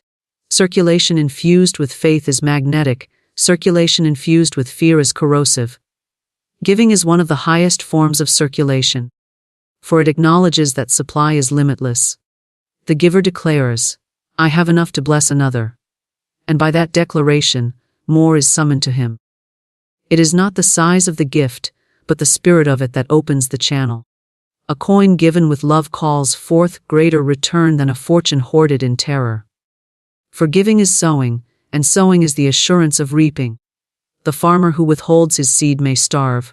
The farmer who scatters generously ensures harvest. Even receiving is part of circulation, for one who refuses to receive cuts off the flow as surely as one who refuses to give. Pride or guilt in receiving blocks the current, while gratitude keeps it alive. The river does not only give, it also receives from streams and rains. So the man who is truly wealthy knows both how to give freely and to receive humbly, keeping the circle unbroken. The fearful man may point to those who hoard and appear to prosper. Yet appearances are deceptive, for what is hoarded without circulation carries hidden decay. It may appear as wealth for a time, but its vibration is one of lack and fear. And in due season, it collapses, often suddenly, for it has no life in it. True wealth endures because it is alive, flowing, moving blessing. It cannot be diminished, for every release invites greater inflow. Circulation is the law of life, and money is no exception. The man who embraces this law becomes a channel through which abundance flows endlessly. He is not anxious when money leaves his hand, for he knows it is not leaving him but moving in order to return. He is not proud when money arrives, for he knows it is not the end but only another turning of the wheel. He moves with the rhythm of spirit, and in that rhythm, he finds freedom, peace, and continual increase.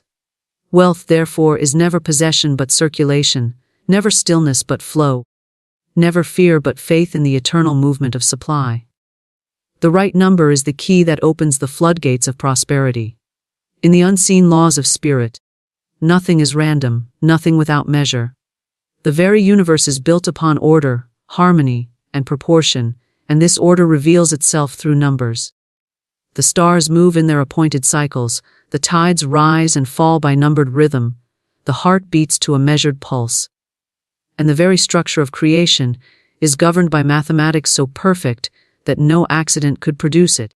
Within this perfection lies the secret that numbers are not inert marks on paper, but living vibrations, and among them is the one that holds the power to unlock the storehouses of wealth. Prosperity does not flow because of chance or effort alone, but because man has entered into alignment with divine law. The right number acts as a tuning fork, striking the precise note that summons money into visible form. Just as a lock cannot be opened by any key, but the one cut to its shape, so the gates of abundance do not swing open by vague wishing or blind labor. They open by law, and the number is that law made visible in symbol. When one discovers the number that resonates with prosperity, he has found a password into the unseen treasury of spirit. It has always been so, though few have known it. The ancients understood, for they recorded numbers with reverence, inscribing them in temples, scriptures, and rituals, never as mere calculations but as channels of power. They knew that to speak, write, or contemplate a number in the right spirit was to set a vibration moving, a vibration that rippled outward through the invisible ethers until it drew into form the likeness of its essence. For numbers are more than signs, they are carriers of intention, containers of power, instruments of manifestation. The right number, when used with faith, does not labor or struggle. It simply opens. It is like a door long closed, before which man has stood for years pushing, pulling, and pleading in vain. Yet with the right key in hand, he need only turn once and the door swings wide. Supply pours through, not by force, but by obedience to law. The floodgates open not because man has demanded it, but because he has aligned himself with the vibration that commands it. Money is obedient to vibration, and vibration is obedient to number. The man who repeats the right number in thought, in word, in meditation, plants within his consciousness the precise seed of wealth. That seed vibrates, and by law it must draw to itself substance in the visible world. He does not chase prosperity, it comes to him, pulled by the unseen magnetism of the number. Where once doors were closed, they open. Where once opportunities were scarce, they multiply. Where once money seemed to vanish, it begins to flow continually, as though the very air had become charged with supply. The wrong number, spoken without understanding, brings nothing. The right number, spoken in fear, brings little. But the right number, spoken with unwavering faith, cannot fail. For spirit answers to conviction, not to doubt. To utter a number with trembling is to sow seed in dry ground. To utter it with knowing is to place seed in rich soil, where harvest is inevitable. Faith is the water, persistence the sunlight, and the number itself the seed. Together they produce abundance, pressed down, shaken together, and running over. The number is not superstition, nor is it magic as the world understands magic, it is law. Just as 2 and 2 will always make 4, so the right number will always summon prosperity. The law is impersonal, unchanging, eternal. It cares not who applies it, but it rewards whoever does. The farmer who plants wheat reaps wheat, whether saint or sinner, for the soil answers the seed, not the sower. So it is with the number. Whoever applies it with faith reaps its fruit, for the vibration answers the law, not the person. Some may ask, what is the right number? Yet the answer cannot be forced into mere curiosity. For the number reveals itself not to idle minds but to seeking hearts. It is discovered in stillness, in faith, in the quiet guidance of spirit. To each it may come in its own way, through intuition, through revelation, through the repeated appearance of a digit in daily life, through the inner nudge that says, this is it. The number finds the one who is ready, for it is not hidden from him, but waiting to be recognized. When it is found, it must be honored. To treat it lightly is to weaken its power. It must be spoken with reverence, written with intention, held in the mind as a lamp of truth. It is not to be used for greed but for alignment, not to hoard but to circulate, not to exalt self but to harmonize with divine order. For the number does not bend the law to man's will, it bends man's will to the law, and in that bending, abundance flows. The floodgates of prosperity are vast. They do not open by halves but by fullness. When the right number turns the key, money comes not as a trickle but as a river, sweeping away fear, dissolving limitation, and filling every empty vessel with supply. Yet the river is not to be dammed. It must flow, for its nature is circulation. The one who receives must also release. Giving, blessing, sharing, for the number thrives in movement. To attempt to trap the flow is to break alignment. And the flood recedes. To keep it moving is to keep it multiplying without end. The man who has found the number and holds it in faith lives differently. He no longer begs, nor trembles, nor clings. He speaks with quiet authority, knowing the law is already working. He sees money as obedient, as responsive, as certain to come. He lives in expectation rather than anxiety, in gratitude rather than grasping. Others may marvel at his fortune, his continual increase, his seeming ease. Yet he knows it is not fortune, but law. He has turned the key, and the gates stand open. Numbers are symbols of eternal truths, and the right number is the bridge between the unseen and the seen. To use it is to command the invisible into the visible, to summon abundance from the realm of spirit into the realm of matter. This is not a gift for the few but a law for all, for the universe withholds nothing. The right number is waiting, as it has always been, to be recognized, spoken, and held with faith. And when it is, the floodgates of prosperity swing wide, and the river of wealth pours forth in ceaseless, overflowing.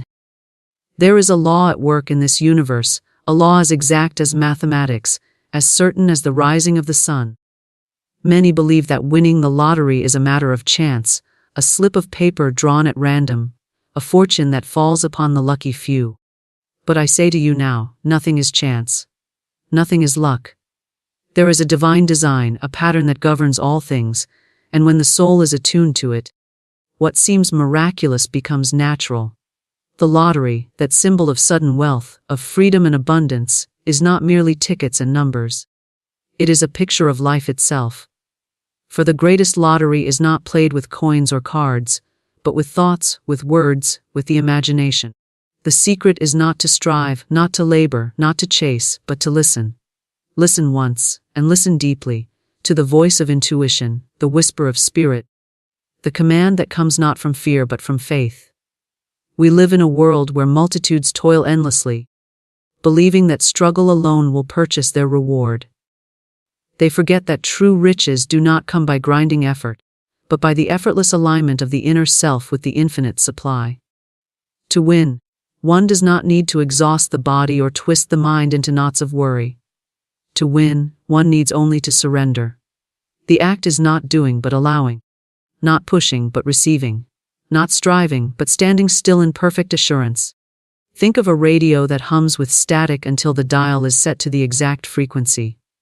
Once tuned, the message flows with clarity. So it is with the mind and the spirit. The lottery of life is already won when the mind is tuned to harmony, to expectancy, to certainty of good. When you claim that which is yours by divine right, nothing can withhold it from you. Not men, not laws, not circumstance. The invisible forces arrange themselves in your favor, doors open, paths clear, numbers align.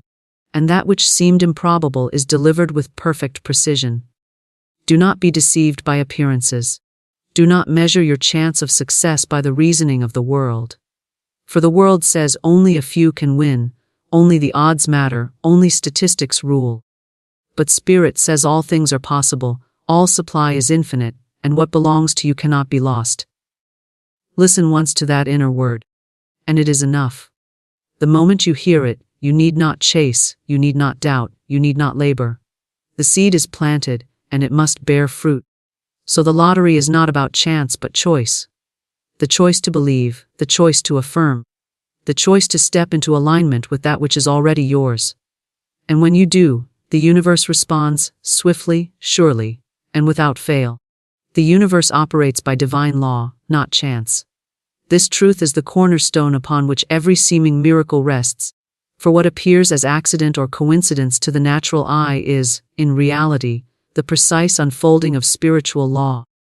People often believe that events are scattered, that blessings fall at random, that some are favored while others are passed over. But the law is exact, and it never forgets nor overlooks a single soul.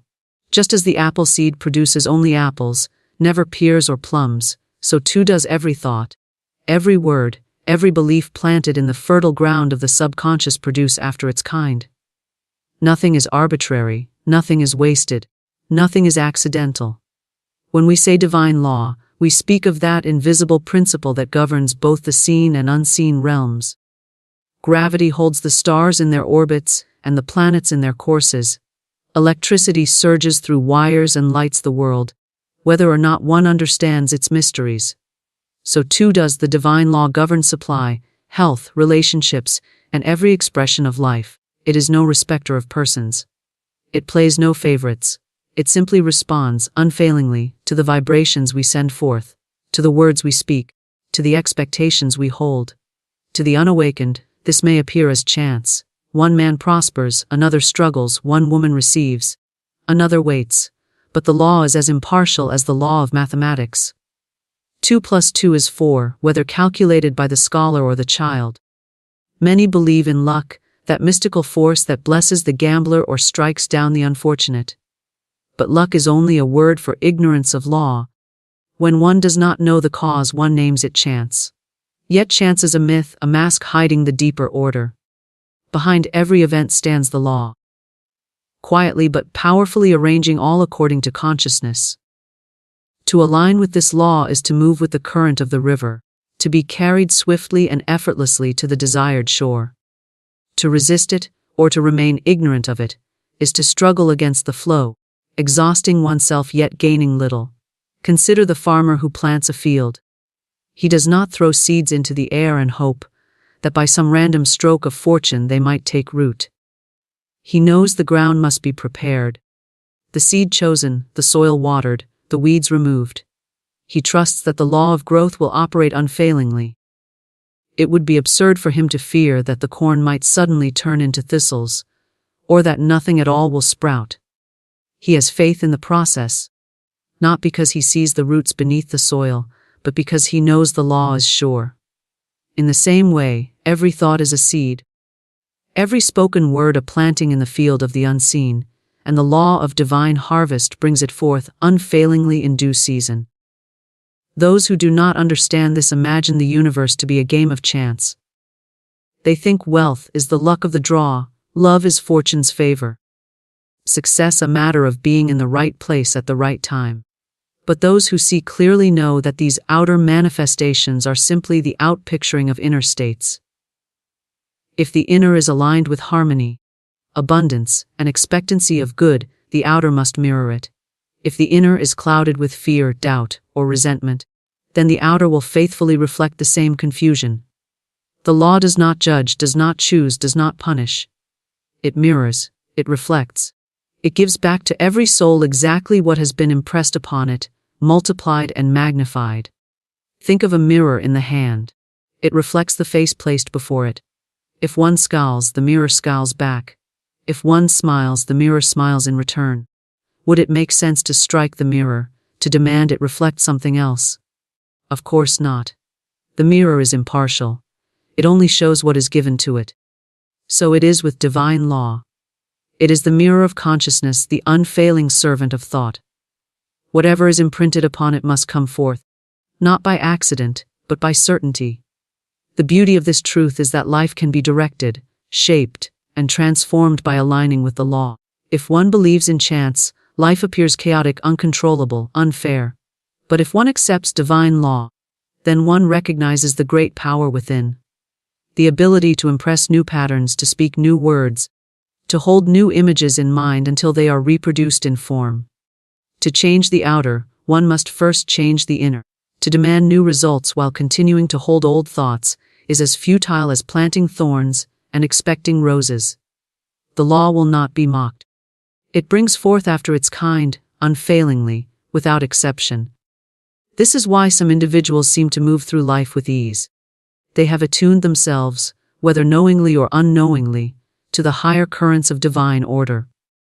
Their words are words of faith. Their thoughts dwell on abundance, their actions spring from trust rather than fear. The law, impartial and exact, responds by producing circumstances that mirror this inner harmony. Opportunities open, doors appear, people arrive at just the right moment. To the outside observer, it looks like luck, like fortune smiling without reason. But beneath it all is the working of divine law. Others, caught in the shadow of doubt and resentment, may labor with great effort and yet see little result. They may cry out at the injustice of life, believing themselves cursed or forsaken. But life cannot curse, nor does it forsake. The law simply reflects the state of consciousness. Just as a darkened window cannot let in the sun, so a mind clouded by fear cannot receive the radiant supply that is always present.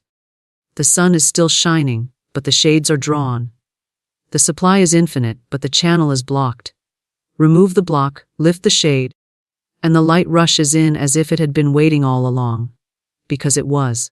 The idea of chance collapses when one sees the operation of law in every direction. Birds migrate with precision, Tides rise and fall without fail. Seasons turn in their appointed order. Why should human affairs be the lone exception, ruled by randomness while the rest of creation moves by perfect law? No human life is governed by the same certainty. The difference is only in awareness. The bird obeys instinct without question, the tide yields to the moon without resistance. Humanity, endowed with choice, often rebels against the law through fear, disbelief, and misuse of thought. Yet even in rebellion, the law operates. To misuse it is to experience its effects in the form of limitation and struggle. To use it aright is to experience its effects in the form of harmony and abundance. When one grasps that the universe operates by divine law, not chance, a new confidence arises. There is no need to beg, to plead, to bargain with fate. There is only the need to align, to listen, to speak the word with faith, to hold the vision unwaveringly. Then the law, exact and unfailing, produces the result. To the outer eye, it may look like sudden good fortune, a windfall, an unexpected gift.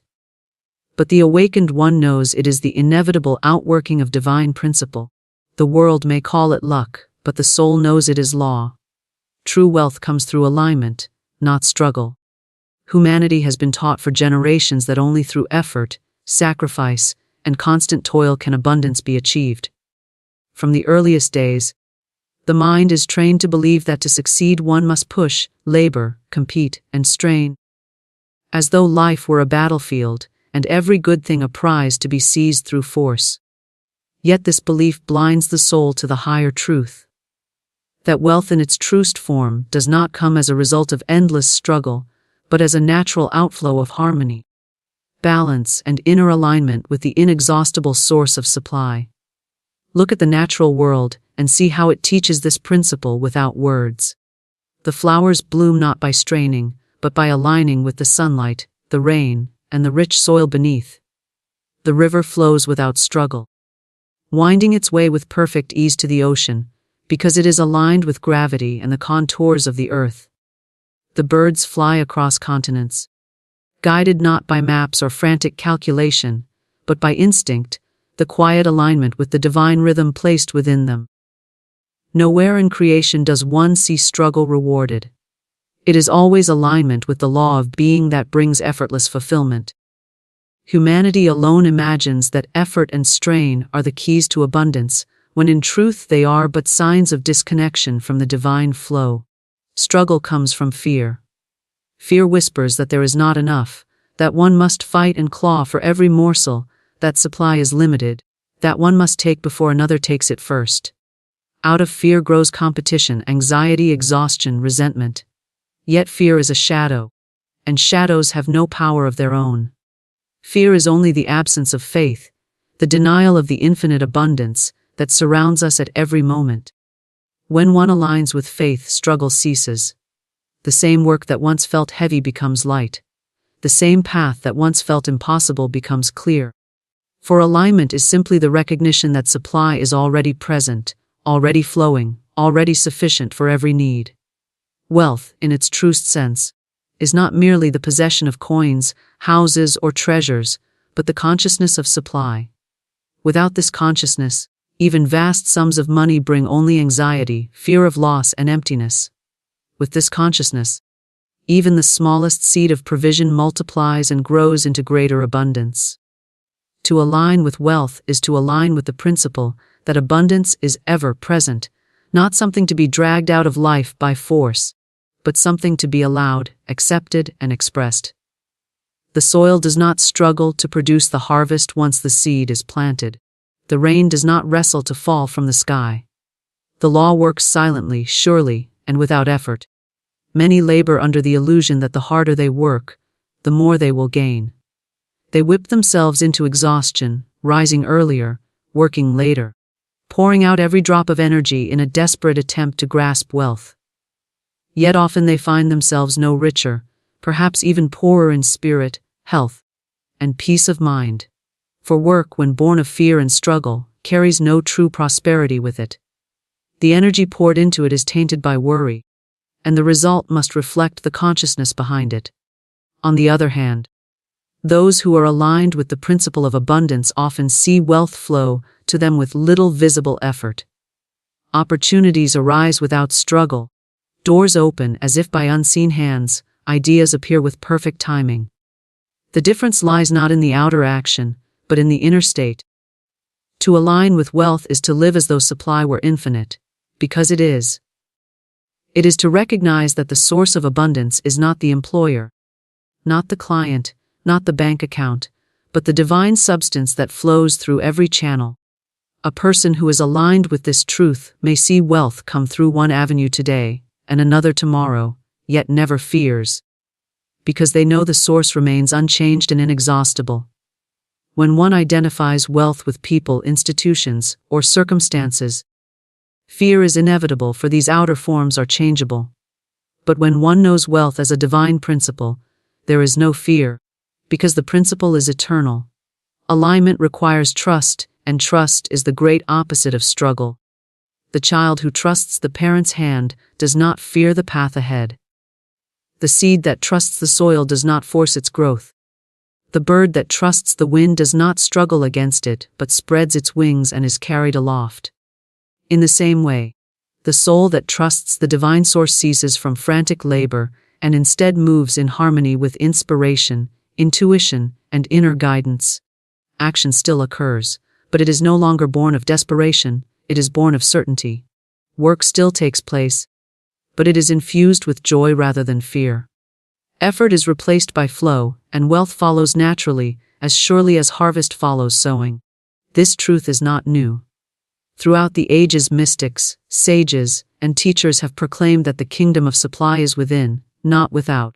Yet the mind of humanity continually returns to the old belief in struggle, because struggle appears tangible, measurable, and within control. To sit in quiet alignment feels to the unawakened mind like idleness, like risking everything.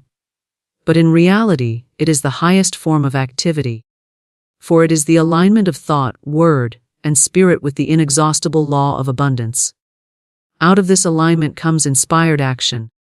Action that is swift, precise, and effective. A single step taken in alignment achieves more than 1,000 frantic efforts taken in struggle. Think of the archer who pulls back the bow. If the arrow is aligned with the target, it flies true with a single release. If it is misaligned, no amount of effort, no strain of muscle, no repetition of shooting will make it strike the mark. The alignment is everything. In the same way, one who is aligned with the principle of wealth strikes the target effortlessly. Wealth comes because wealth is already present, waiting only for the consciousness that calls it forth. One may labor endlessly, but if the inner state is out of alignment, the result will never satisfy. Wealth, when viewed rightly, is not a prize won by competition, nor a treasure hoarded by a few, but the natural inheritance of every soul attuned to divine order. It is the birthright of all, but it must be claimed through alignment, never through struggle. This alignment is not achieved by outer force but by inner surrender. Surrender of fear, surrender of doubt, surrender of the old belief that effort alone can secure abundance. Once surrendered, the soul rests in the certainty that supply flows continually, that wealth is as much a part of life as air and sunlight, and that struggle has no place in the life of one who is truly attuned. Listening to inner guidance is the only action required. The world is filled with voices, each clamoring for attention, each urging you toward one path or another, each insisting upon its version of truth. From childhood, the outer world trains the mind to listen outwardly, to authority, to teachers, to traditions, to opinions, to statistics, to the endless noise of the collective. Yet beneath all these voices, there is one quiet voice, a whisper that never shouts, a guidance that never forces, a certainty that never argues. It is the voice of spirit within, the still small voice that directs without confusion, without error, without hesitation. To hear it is to know the path, to trust it is to walk in peace, and to follow it is to discover that everything needed comes at the exact moment it is required. This inner guidance is not something to be manufactured, earned, or constructed through mental effort. It is already present, already flowing like an underground spring beneath the surface of thought. Most people, rushing through life in frantic pursuit of outer goals, never pause long enough to hear it. They fill their minds with plans, with worries, with endless analysis. They push and pull, trying to decide by logic alone what to do, where to go, how to act. And in doing so, they drown out the very guidance that would have led them effortlessly to the answer. For guidance is not found in struggle, it is heard in stillness. The more one strains, the more distant it seems. The more one surrenders, the clearer it becomes. Listening once is enough. The inner voice does not need to repeat itself, nor does it argue to convince. When heard truly, it carries a note of authority that no outer voice can rival. It speaks with simplicity, often in a single phrase, an image, a feeling, a knowing that descends without reasoning.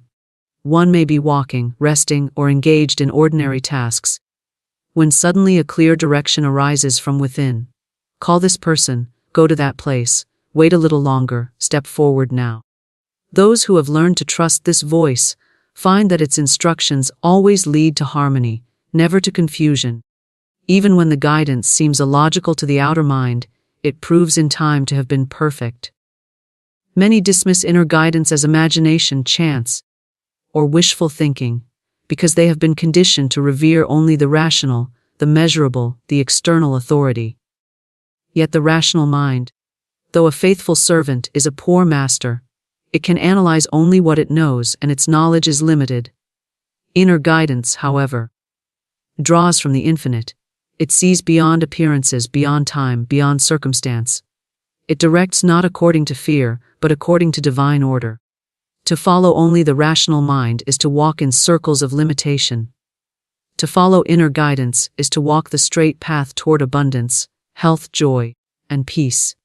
Consider the sailor navigating vast oceans. Without a compass or stars, he drifts aimlessly, subject to every wind and wave. With a compass, he is guided with certainty, even when clouds hide the horizon. Inner guidance is that compass within the soul. It points unerringly toward the highest good, even when outer evidence seems to suggest otherwise. When one obeys this compass, the storms of life cannot prevent arrival at the destined shore. One may not see the entire journey laid out, but step by step, the path unfolds. It is not effort that brings success, but attunement. A musician may strike every note with precision, but if the instrument is out of tune, the song will not be beautiful. Another, with fewer notes, may play in perfect tune and the melody enchants. So it is with life. One may labor endlessly, but if out of tune with inner guidance, the result will be discordant. Another may act little, yet each action, perfectly aligned with guidance, produces harmony. The difference is not in the quantity of action, but in the quality of alignment. Listening requires silence. Not always outer silence, for the world may roar with activity, but inner silence. The quieting of the restless thoughts, the calming of the fears, the softening of the demands of the ego. When the inner noise is hushed, even for a moment, guidance is heard clearly. This is why it often comes in dreams, in moments of stillness, in walks through nature, in sudden flashes of intuition, when the conscious mind is relaxed. To cultivate silence is to open the channel for guidance. To live in constant noise is to miss the whisper of spirit. There is no need to strain to hear it.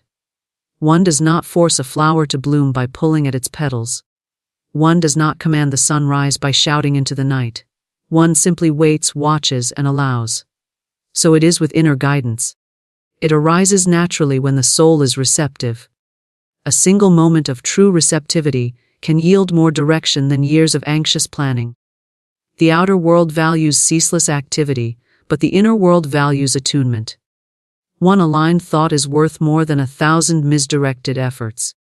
Those who live by inner guidance discover that life becomes a series of effortless unfoldings. They are led to the right people at the right time, to opportunities they could not have created by force, to protection from dangers they could not have foreseen. What others call luck is simply the fruit of listening. What others call coincidence is simply the law of guidance operating with precision. To the world, their steps appear charmed, but the charm is only the natural consequence of alignment. Guidance is deeply personal. What is right for one soul may not be right for another. Outer rules, traditions, and conventions often impose a single path upon all. But the inner voice speaks uniquely to each. It knows the lessons required, the gifts to be expressed, the path to fulfillment that belongs to no one else. Thus, to follow blindly the outer crowd is to lose the way. To follow the inner compass is to walk the path of one's own destiny. Even when misunderstood by others, the soul that follows its guidance walks in peace, for it knows it is aligned with truth. Often, the inner voice directs in ways that seem small, simple actions, gentle nudges, quiet impressions. Yet when followed, these small instructions lead to great unfoldings. A chance meeting opens a door, a delayed departure avoids danger. A sudden idea becomes a source of abundance. Looking back, one sees the intricate weaving of events, each thread placed by unseen hands, each step guided with precision. And all of it began with the willingness to listen once, to trust the whisper rather than the noise. To listen is the only action required. The outer action that follows is secondary, a natural extension of the inner obedience. Without listening, action becomes scattered, ineffective, born of fear. With listening, action becomes powerful, precise, and fruitful. The difference is vast. One may expend enormous energy with little result, while another, hearing the inner voice and acting upon it, achieves with ease what others could not gain with endless labor. The law of guidance makes no mistakes, for it is rooted in the infinite wisdom of spirit. What is yours by divine right cannot be withheld. This truth stands like a mountain, unmoved by storms, untouched by time, certain as the rhythm of day and night. Every soul enters this world with a design, a portion of good prepared, a path laid out in perfect order. That which belongs to you, your supply, your opportunities, your place, your joy, cannot be taken by another, cannot be lost to chance, cannot be delayed except by your own disbelief.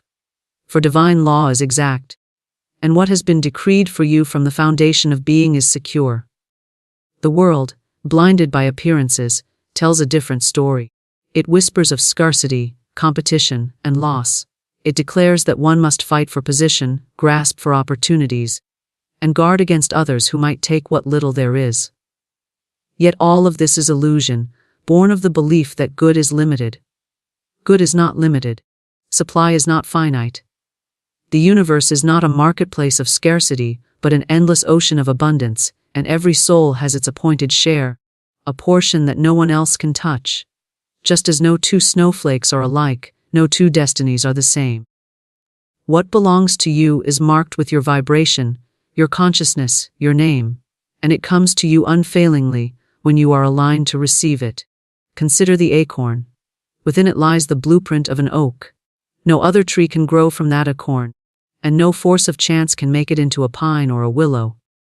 Its destiny is sealed within its very being. So it is with each soul. The design is already present, the pattern already written. You may doubt, you may delay, you may wander from it through fear or disbelief, but the blueprint remains unchanged. At the right moment, under the right conditions, the oak emerges. In the same way, what is yours by divine right waits patiently, never stolen, never diminished, simply awaiting your recognition and acceptance. Many look at the success of others and feel envy, believing that someone else's gain is their loss, as though life were a limited table, and only a few may eat their fill. But this is a lie of appearances. The good that belongs to another is not yours, and the good that belongs to you is not theirs. Each has their appointed portion, and no one can claim what is not theirs by law. The only reason people fail to see their supply is that they have closed the door through doubt, fear, or resentment. When the door is opened through faith, recognition, and gratitude, what is yours rushes in as though it had been waiting just beyond the threshold all along. Imagine a key cut for a single lock. It fits no other. You may carry it for years, wondering what it opens, but when you find the door that was made for it, the fit is perfect. So it is with your divine right. No other soul can open your door, nor can you open another's. What is yours is secure until you are ready to claim it. You cannot miss it when you walk in faith, and no hand can withhold it, for it was never given into another's keeping. It remains in the care of the divine law, waiting only for your alignment. The error of the human mind is to believe that others hold the power. People look to employers, to governments, to markets, to circumstances, and imagine that their good depends upon these shifting forms. They fear rejection, they fear dismissal, they fear that someone else's choice can deprive them of what they need. But in truth, no outer person or condition has power to give or withhold. They are only channels through which supply flows. If one channel closes, another opens, for the source is infinite and the law is unfailing. To cling to one channel in fear is to forget that the source itself cannot be exhausted. What is withheld is never truly withheld, it is only redirected. Sometimes the delay of a desired thing is not a denial but a protection, a guiding hand steering you toward the greater portion that is truly yours. If you received what was not in your pattern, it would not bring joy but heaviness, not freedom but burden. The law protects by ensuring that only what is yours by right will reach you, and it waits until you are in harmony to receive it. To the impatient mind this may appear as lack or delay, but to the awakened soul it is seen as perfection. For when the good arrives, it arrives in its completeness, without sorrow, without struggle, without regret. Think of a river carrying countless drops of water to the sea. Each drop finds its way, not colliding in chaos but flowing in harmony with the current. So it is with the good prepared for every soul. It moves by unseen currents, finding its rightful destination. No one else's abundance can block yours, no one else's path can cross out your own. The river does not lose a drop, and the divine law does not forget a soul. The current is exact, the flow is sure. The sense of loss, the belief that something has been taken, is only illusion. Even when outer appearances suggest that opportunities have been missed, relationships lost, wealth squandered, the truth remains that what is yours by divine right cannot be taken. If a door has closed, it is because it was not your door. If something has departed, it is because it did not belong to your pattern. The law makes no mistakes. That which is truly yours cannot leave you, and that which leaves was never truly yours. When this is understood, fear dissolves, resentment vanishes, and peace takes the place of striving. When one accepts this truth deeply, life becomes free of competition. There is no need to grasp or to guard, no need to envy or resent. For no one can touch your portion, and you cannot touch theirs. Each walks in their own pattern, and the universe is rich enough for all. This realization turns the heart from bitterness to blessing, from struggle to serenity. One can rejoice in another's good without fear, knowing it in no way diminishes their own. In fact, rejoicing in another's good opens the channel wider for one's own, for it aligns the soul with the vibration of abundance, rather than scarcity. Every desire that arises in the heart has its counterpart in supply. The desire itself is the sign that its fulfillment is already prepared. The only question is whether the soul will align to receive it. The law does not withhold, but the human mind can block by disbelief. To believe that something can be taken away is to shut the door. To know that nothing can be withheld is to swing the door wide. The shift is subtle, but its effects are profound. The moment one stands in certainty that their portion is secure, life begins to rearrange itself to deliver it. Paths open, people appear. Circumstances align, and what seemed lost returns in higher form. The lottery of life is won through faith, not statistics. The world loves to measure, to calculate, to predict outcomes based on numbers, probabilities, and charts. It is taught that success belongs to those who study the odds, who weigh the risks, who calculate every step in terms of likelihood. Yet in the unseen realm, where true creation takes place, the law does not move by probability but by certainty. Faith is the certainty of things unseen, the assurance that what is claimed in spirit must appear in form. Numbers may declare the chance to be 1 in millions, but faith knows that there are no odds in divine law. There is only alignment, and alignment overrides every statistic. Statistics belong to the realm of appearances. They study patterns of the past and project them into the future, assuming that life is mechanical, that events repeat themselves according to the same limited rules. Faith belongs to the realm of spirit.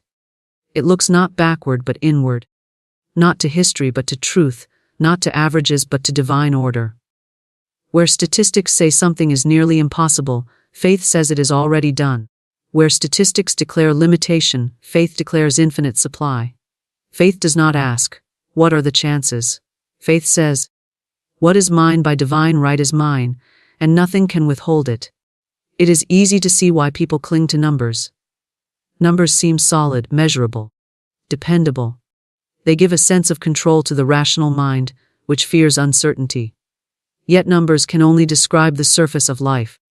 They cannot govern the depth. They describe appearances but do not dictate outcomes. Faith is not bound by appearances. Faith speaks from the deeper law, the eternal law, which is not subject to the rise and fall of statistics.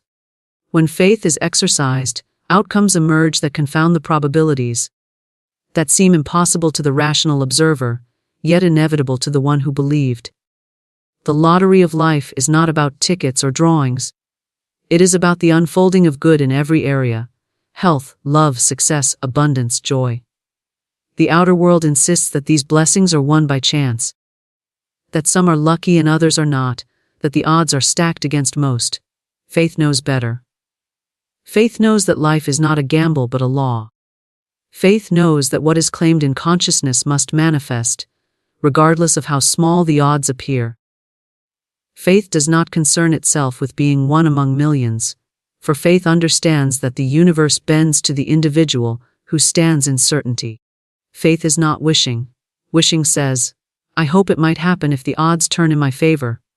Faith says, "It is already mine, and I thank the universe for it now." Faith does not bargain, does not beg, does not plead with chance. Faith affirms, declares, and accepts. Faith does not tremble at the statistics of illness, poverty, or failure. Faith says, "I am one with infinite health, infinite wealth, infinite success, infinite joy, and nothing can separate me from it." Where numbers suggest danger, faith proclaims safety. Where reports declare impossibility, faith insists on possibility. The world calls it foolish to ignore statistics, but the soul knows that what is unseen governs the seen. There have been countless stories of those who defied every probability, who succeeded when every expert declared failure, who lived when every doctor declared death, who prospered when every chart declared ruin.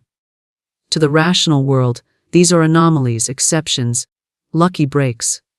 To the awakened, they are proof that faith transcends statistics, that the unseen law overrules the seen. What is called luck is simply faith in operation, whether conscious or unconscious. Faith does not require detailed knowledge of how the outcome will arrive. It only requires certainty that it will. The farmer does not know the exact movements of every root beneath the soil, yet he trusts that the seed will grow. He does not calculate the odds of germination based on statistics, he trusts the law of growth. So too does faith trust the divine law, knowing that the good already planted in spirit will rise into form at the appointed time. The mind that insists on statistics demands proof before believing. Faith believes and then sees. The one who waits for numbers to confirm their good will wait endlessly. But the one who believes first will see results that leave the counters and calculators astonished. Faith is not blind. Blindness is ignorance, a refusal to see truth. Faith is sight of the invisible, a seeing beyond appearances into the deeper reality. It is the certainty that the unseen is more real than the seen, that the eternal is stronger than the temporary, that the divine law is firmer than human prediction. When faith takes hold, fear evaporates, because fear is rooted in the shifting sands of appearances, while faith stands on the rock of eternal law. Fear trembles at statistics, faith walks calmly through them, untouched. There is a quietness in true faith. It does not shout or argue. It simply knows. It rests in assurance, even while the world panics over probabilities. It is like the calm of the sea beneath the waves. The surface may roar with storms of numbers, odds, and risks, but beneath is the stillness of certainty. This calm radiates outward, influencing circumstances in ways that seem miraculous. The doors that were closed swing open. The opportunities that seemed unlikely arrive with ease. The blessings that seemed improbable appear in perfect timing. Faith is the great equalizer. Statistics divide people into categories: the few who succeed, the many who fail, the privileged and the disadvantaged, the lucky and the unlucky. Faith dissolves these divisions. Faith says, all things are possible to the one who believes. Faith does not measure background, circumstance, or probability. Faith stands in the center of infinite possibility and calls forth what it desires. Where statistics declare separation and limitation, faith declares unity and abundance. The lottery of life is not won by calculating the odds but by stepping beyond them. Every soul has access to this power. It does not belong to a select few, nor is it dependent upon education, position, or heritage. It belongs to all who dare to believe. The moment faith is exercised, the so-called odds collapse, and the law of certainty takes their place. What seemed improbable becomes inevitable. What seemed distant becomes present. What seemed reserved for others becomes personal. In every area of life, the choice stands between faith and statistics. One can live bound by numbers, forever fearing the odds, forever chasing the unlikely, forever submitting to averages. Or one can rise above appearances, listen to the inner voice, and claim what is theirs with unshakable assurance.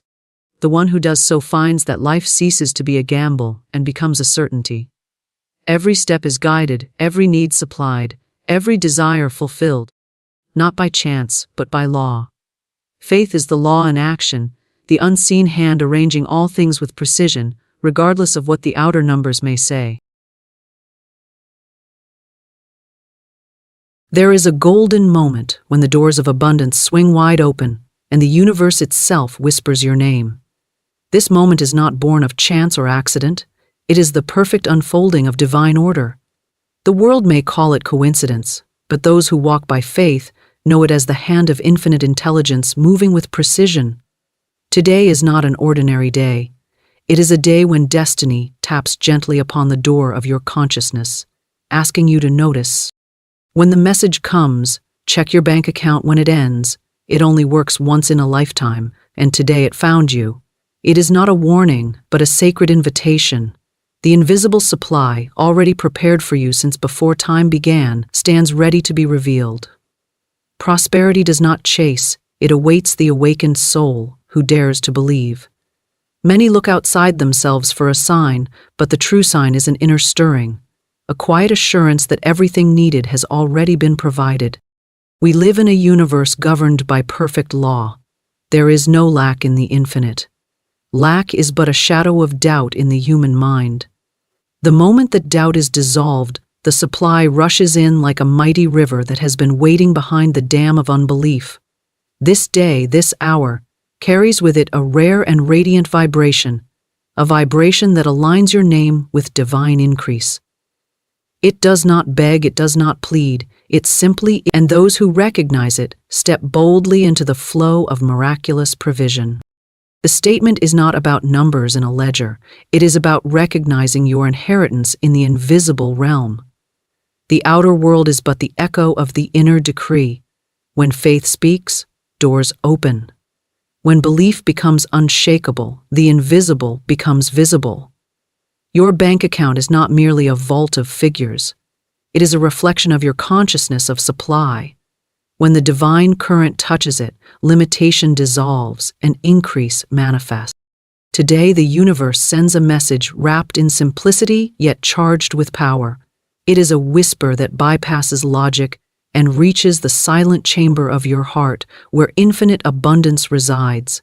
Many may hear and dismiss it as ordinary, but to the awakened it is a trumpet of destiny, a signpost pointing to a rare window in time. Not a threat, but a promise. Not a chase, but a recognition. This moment will not return in the same form, for divine timing is like a comet that streaks once through the night sky. Those who lift their gaze see the wonder, those who look away miss its brilliance. The current of supply is moving now, swift and sure, as if heaven itself has arranged this hour with your name engraved upon it. There is no struggle in divine provision, only recognition, alignment, and receipt. Divine timing is the thread woven through every great unfolding in life. It is not a matter of human schedules, not bound by clocks or calendars, but by the precise rhythm of universal law. It moves in silence, unseen yet exact, as if an invisible conductor orchestrates every note of the symphony of your destiny. When divine timing opens rare doors of abundance, it does so not with noise or struggle, but with effortless grace. Many try to force their desires into being through strain, but true manifestation is never born of striving. It is born of alignment. The door opens not because you push, but because the hour has come. There are moments in life when opportunities seem to appear from nowhere, when the impossible bends toward you, when the long-awaited answer arrives without fanfare. These moments are not random. They are the fruit of divine timing ripening on the branch. Every seed has a season to bloom. The tree does not worry about when spring will arrive. It simply trusts the order of the universe. In the same way, when abundance is destined to find you, it arrives exactly when you are ready to receive it, neither a moment too early nor a second too late. Rare doors of abundance do not remain open forever. They are unique alignments, windows through which the river of supply flows at its fullest strength. This is why discernment matters. The soul attuned to the higher rhythm recognizes the opening not with panic, but with quiet certainty. It does not hesitate when the current of divine provision moves. It steps through without doubt because it knows this is the hour prepared long ago. Divine timing is never concerned with appearances. Even when everything in the outer world seems unmoving, the unseen is arranging itself behind the curtain. What appears to be delay is often divine precision. The human mind grows restless when doors do not open on command. But the universe is not moved by impatience. It responds to alignment. Like a master clockmaker, it sets every gear in perfect motion, waiting for the moment when your inner state matches the frequency of the supply prepared for you. When that moment arrives, what seemed difficult becomes effortless. The right conversation happens, the right door swings wide, the right channel of increase flows toward you without resistance. This opening is rare not because abundance is rare, but because alignment is. Many chase opportunities before their season, pulling at doors that have not yet been appointed to open. When the door remains closed, they declare it impossible, unaware that divine timing is simply waiting for their consciousness to mature to the level of receiving. When the inner soil is ready, the seed sprouts overnight. A door that resisted for years can open in a single breath when the appointed moment arrives. There is no accident in divine order. Everything is timed with exquisite accuracy. The delay of yesterday becomes the blessing of today. The missed opportunity becomes the perfect redirection. Divine timing never loses its way, never forgets a promise, never fails to deliver what is destined. It carries your name like a sealed envelope, traveling across the currents of time. When it reaches you, it does not knock twice in the same way. The moment is unique, dressed in a singular vibration that will not repeat itself in precisely the same pattern. The door of abundance opens softly, sometimes almost silently, which is why it is missed by those whose eyes are fixed only on noise and spectacle. Divine timing rarely announces itself with grand displays. It appears as a nudge, a subtle sign, a feeling in the air that something extraordinary is at hand. Those attuned to their inner guidance recognize this whisper. They feel the pull of right action without struggle. They sense that what once felt hard now feels fluid, as if the path itself has smoothed beneath their feet. In these rare openings, abundance flows not as a trickle, but as a flood. It is as if invisible gates have swung open, releasing provision that had been waiting just beyond the veil. You are not required to chase it. You are only required to recognize it and step into it. Divine timing asks for faith, for trust, for the quiet assurance that the universe keeps perfect appointments. It does not rush, but it is never late. It arrives at the exact second that aligns your readiness with its generosity. Abundance is never truly withheld. It waits, like a river behind a dam, for the precise moment when the gate is lifted, and when that gate lifts, all resistance dissolves. Effort ceases to be heavy, opportunities multiply, paths clear themselves. What seemed locked becomes wide open. This is the essence of divine timing. Not a chase, not a struggle, but a merging of your inner readiness with the outer manifestation of provision. Rare doors of abundance are marked by a distinct stillness before they open. It is the quiet before the shift, the pause before the tide turns. If you are sensitive, you can feel this stillness deep within. It is not uncertainty, it is sacred expectancy. It is the moment when heaven leans close, when everything in creation seems to hold its breath as the appointed hour approaches. Those who trust this rhythm do not grow restless in the waiting. They understand that divine timing is never rushed, and they anchor themselves in calm expectation. This opening is not something that can be forced. It must be recognized. It must be received. It must be honored. To try to pry open the door before its time is like trying to pull a rosebud open with your hands. You may tear the petals, but you cannot make it bloom. Yet when the sun touches it at the appointed hour, it blossoms effortlessly. In the same way, divine timing opens doors of abundance with such ease that it humbles the striving mind.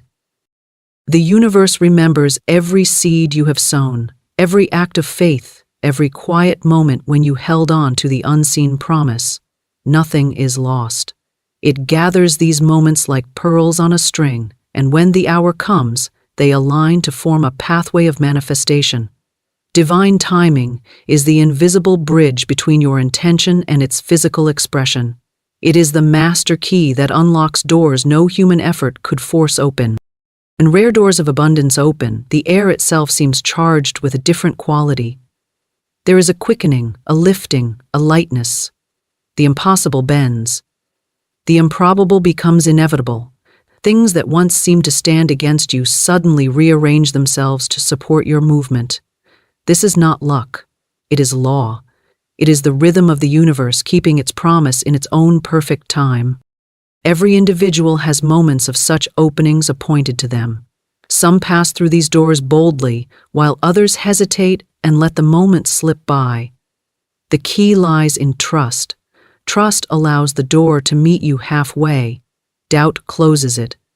Recognition keeps it open long enough for you to step through. The universe does not play hide and seek with abundance.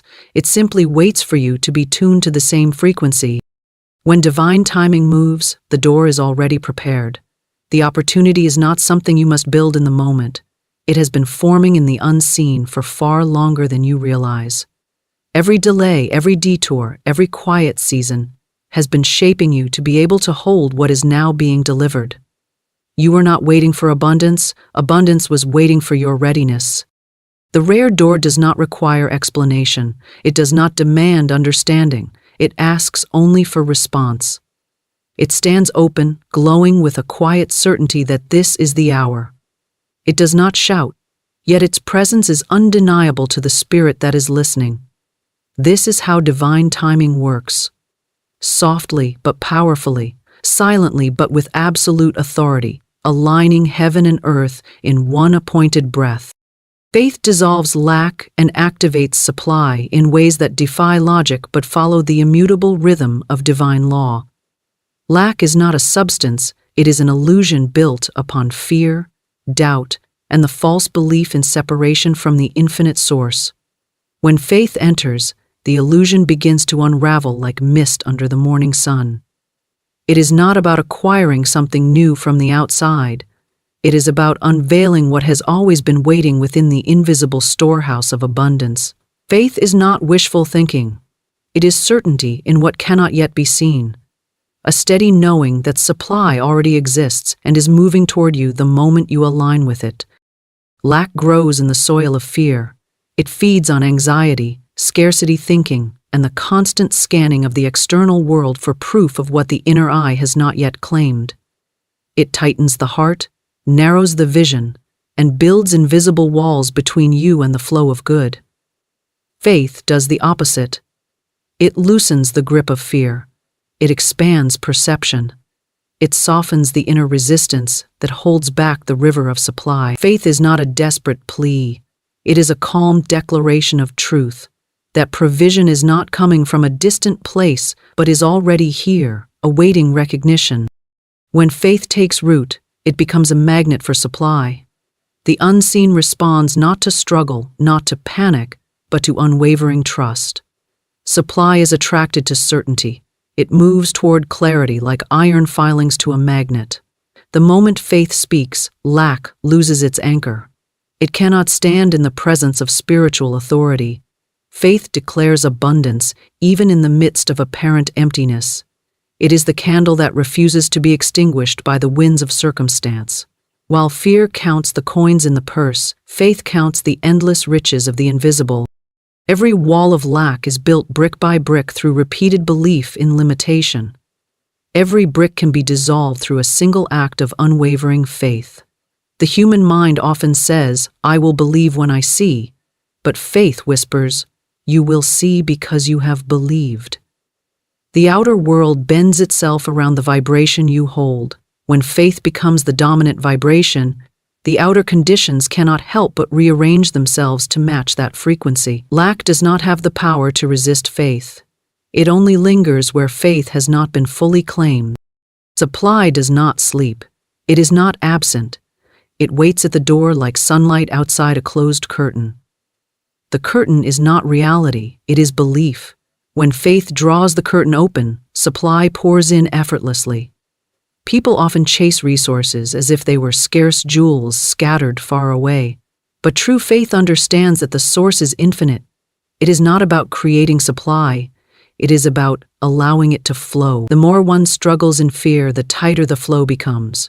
The more one rests in faith, the wider the channel opens. Faith does not ignore circumstances. It overrides them. It looks directly at what seems like emptiness and sees fullness. It observes what appears to be lack and declares supply. Faith is not naive optimism. It is a spiritual force that rewrites the script of reality. It does not wait for permission. It acts as though abundance is already present, and in doing so, it draws it into tangible form. Every great unfolding begins with this invisible shift, an inner acceptance that what is desired is already secured. Lack creates noise. It makes the mind restless, running in circles, whispering stories of not enough. Faith brings silence, a stillness that cannot be shaken. In that stillness, the doors of provision open. Lack says, "I must make it happen." Faith says, "It is already done." This difference in tone is everything.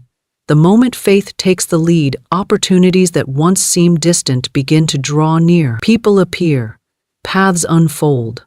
Ideas surface. The outer world begins to echo the inner certainty. Supply is intelligent.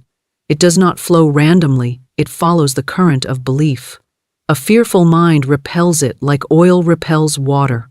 A faithful mind welcomes it like soil welcomes rain. Faith is not loud. It does not need to shout to be heard. It moves quietly, but its power is absolute. It stands in the face of seeming impossibility and smiles, because it knows that lack is a temporary shadow. Shadows disappear in the presence of light. Faith is that light. The moment faith dissolves lack, the atmosphere changes. The same situation that once felt heavy suddenly feels full of possibility.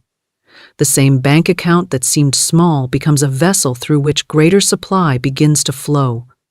The outer world reflects not what is true, but what is believed.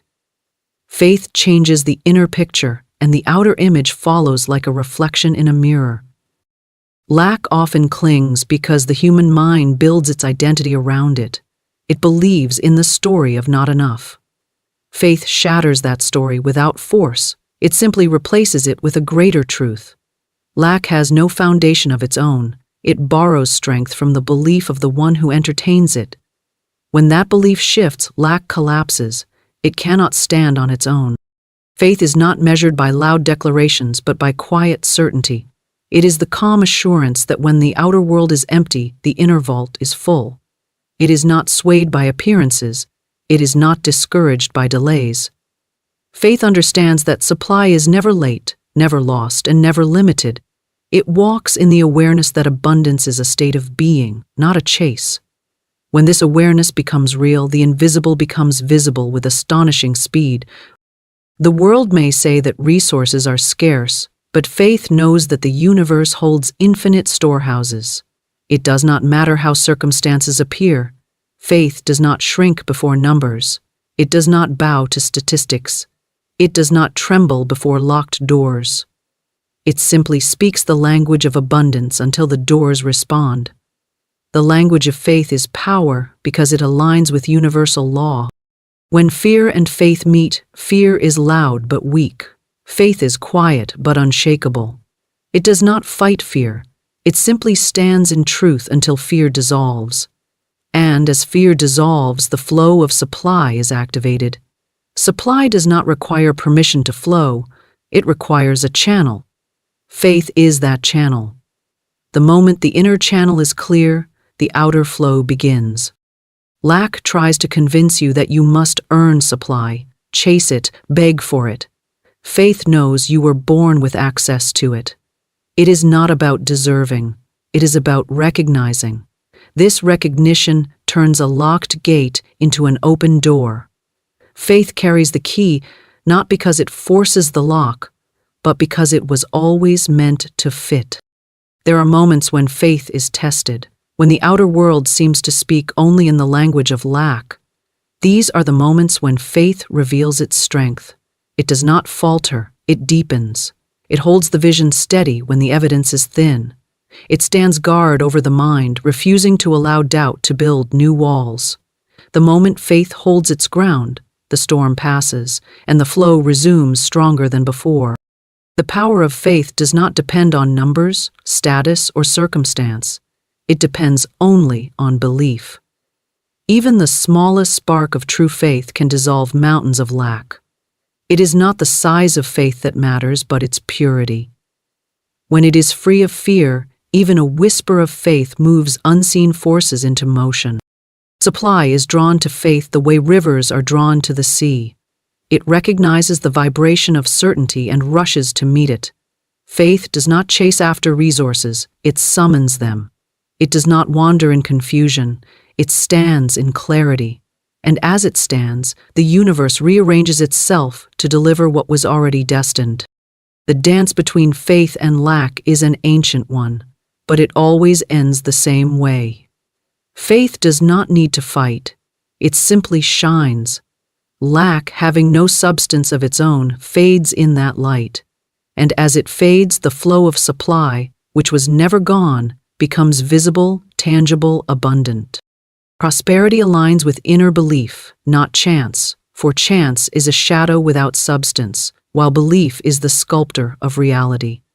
The outer world is not a realm of random blessings or unpredictable favors, but a mirror held up to the inner convictions of the soul. Prosperity does not fall upon some and not others by whim or accident. It follows the invisible lines drawn by what one accepts as true within. Every open door, every flow of abundance, every unexpected gift carries the fingerprint of belief. Belief is not a faint hope or passing thought. It is a foundation, a steady frequency that instructs the universe on what to deliver. Chance suggests chaos, but prosperity moves according to law. It is governed by invisible principles as precise as any physical law. Just as gravity does not randomly lift or drop objects, prosperity does not randomly bless or bypass. It aligns with those who believe in its presence, its constancy, and its certainty. When inner belief is anchored, prosperity flows like water finding its level. It does not struggle to find you. It recognizes its own reflection in your conviction. People often look at prosperity as though it were an unpredictable visitor arriving unannounced, blessing one and ignoring another. This illusion comes from looking outward before turning inward. The outer world is only ever an echo. If the belief held within is that prosperity is uncertain, then life will echo uncertainty. If the belief is that prosperity is constant and faithful, then the echo will carry constancy and faithfulness. The universe does not argue, it reflects. It does not invent on your behalf, It mirrors the image you present. Inner belief is the architect of your experience. It lays down the invisible blueprint upon which the structure of your life is built. Prosperity is not constructed by chance meetings or random opportunities. It is summoned and shaped by the architecture of conviction. When you believe with certainty that prosperity is your rightful inheritance, the outer world begins to rearrange itself to match that certainty. Doors open not because they are forced, but because belief has already unlocked them long before you arrive. The person who lives by chance looks at the world with a restless gaze, waiting for fortune to smile. But the one who lives by inner belief walks with quiet assurance, knowing fortune is already within. Chance creates hesitation, a sense of waiting for something external to align. Belief creates momentum, a movement born from the knowing that alignment has already occurred in the unseen. When this shift happens, prosperity ceases to be a distant possibility and becomes a living presence. Prosperity cannot dwell where the belief in lack dominates. It does not flow toward a mind that distrusts its own worthiness. It responds to confidence, to unwavering acceptance of abundance as a natural state. This is not arrogance, but harmony with universal law. The river flows where the channel is open. Belief is the channel. Doubt is the dam. Chance plays no part in this equation. Prosperity does not favor some and abandon others. It flows where it is allowed. Inner belief carries a frequency that prosperity recognizes. It is a silent language spoken between the soul and the unseen supply. You do not need to shout your worthiness or plead for blessings. Prosperity is drawn to certainty like light to a flame. When you believe fully, the outer circumstances cannot resist the pull of that vibration.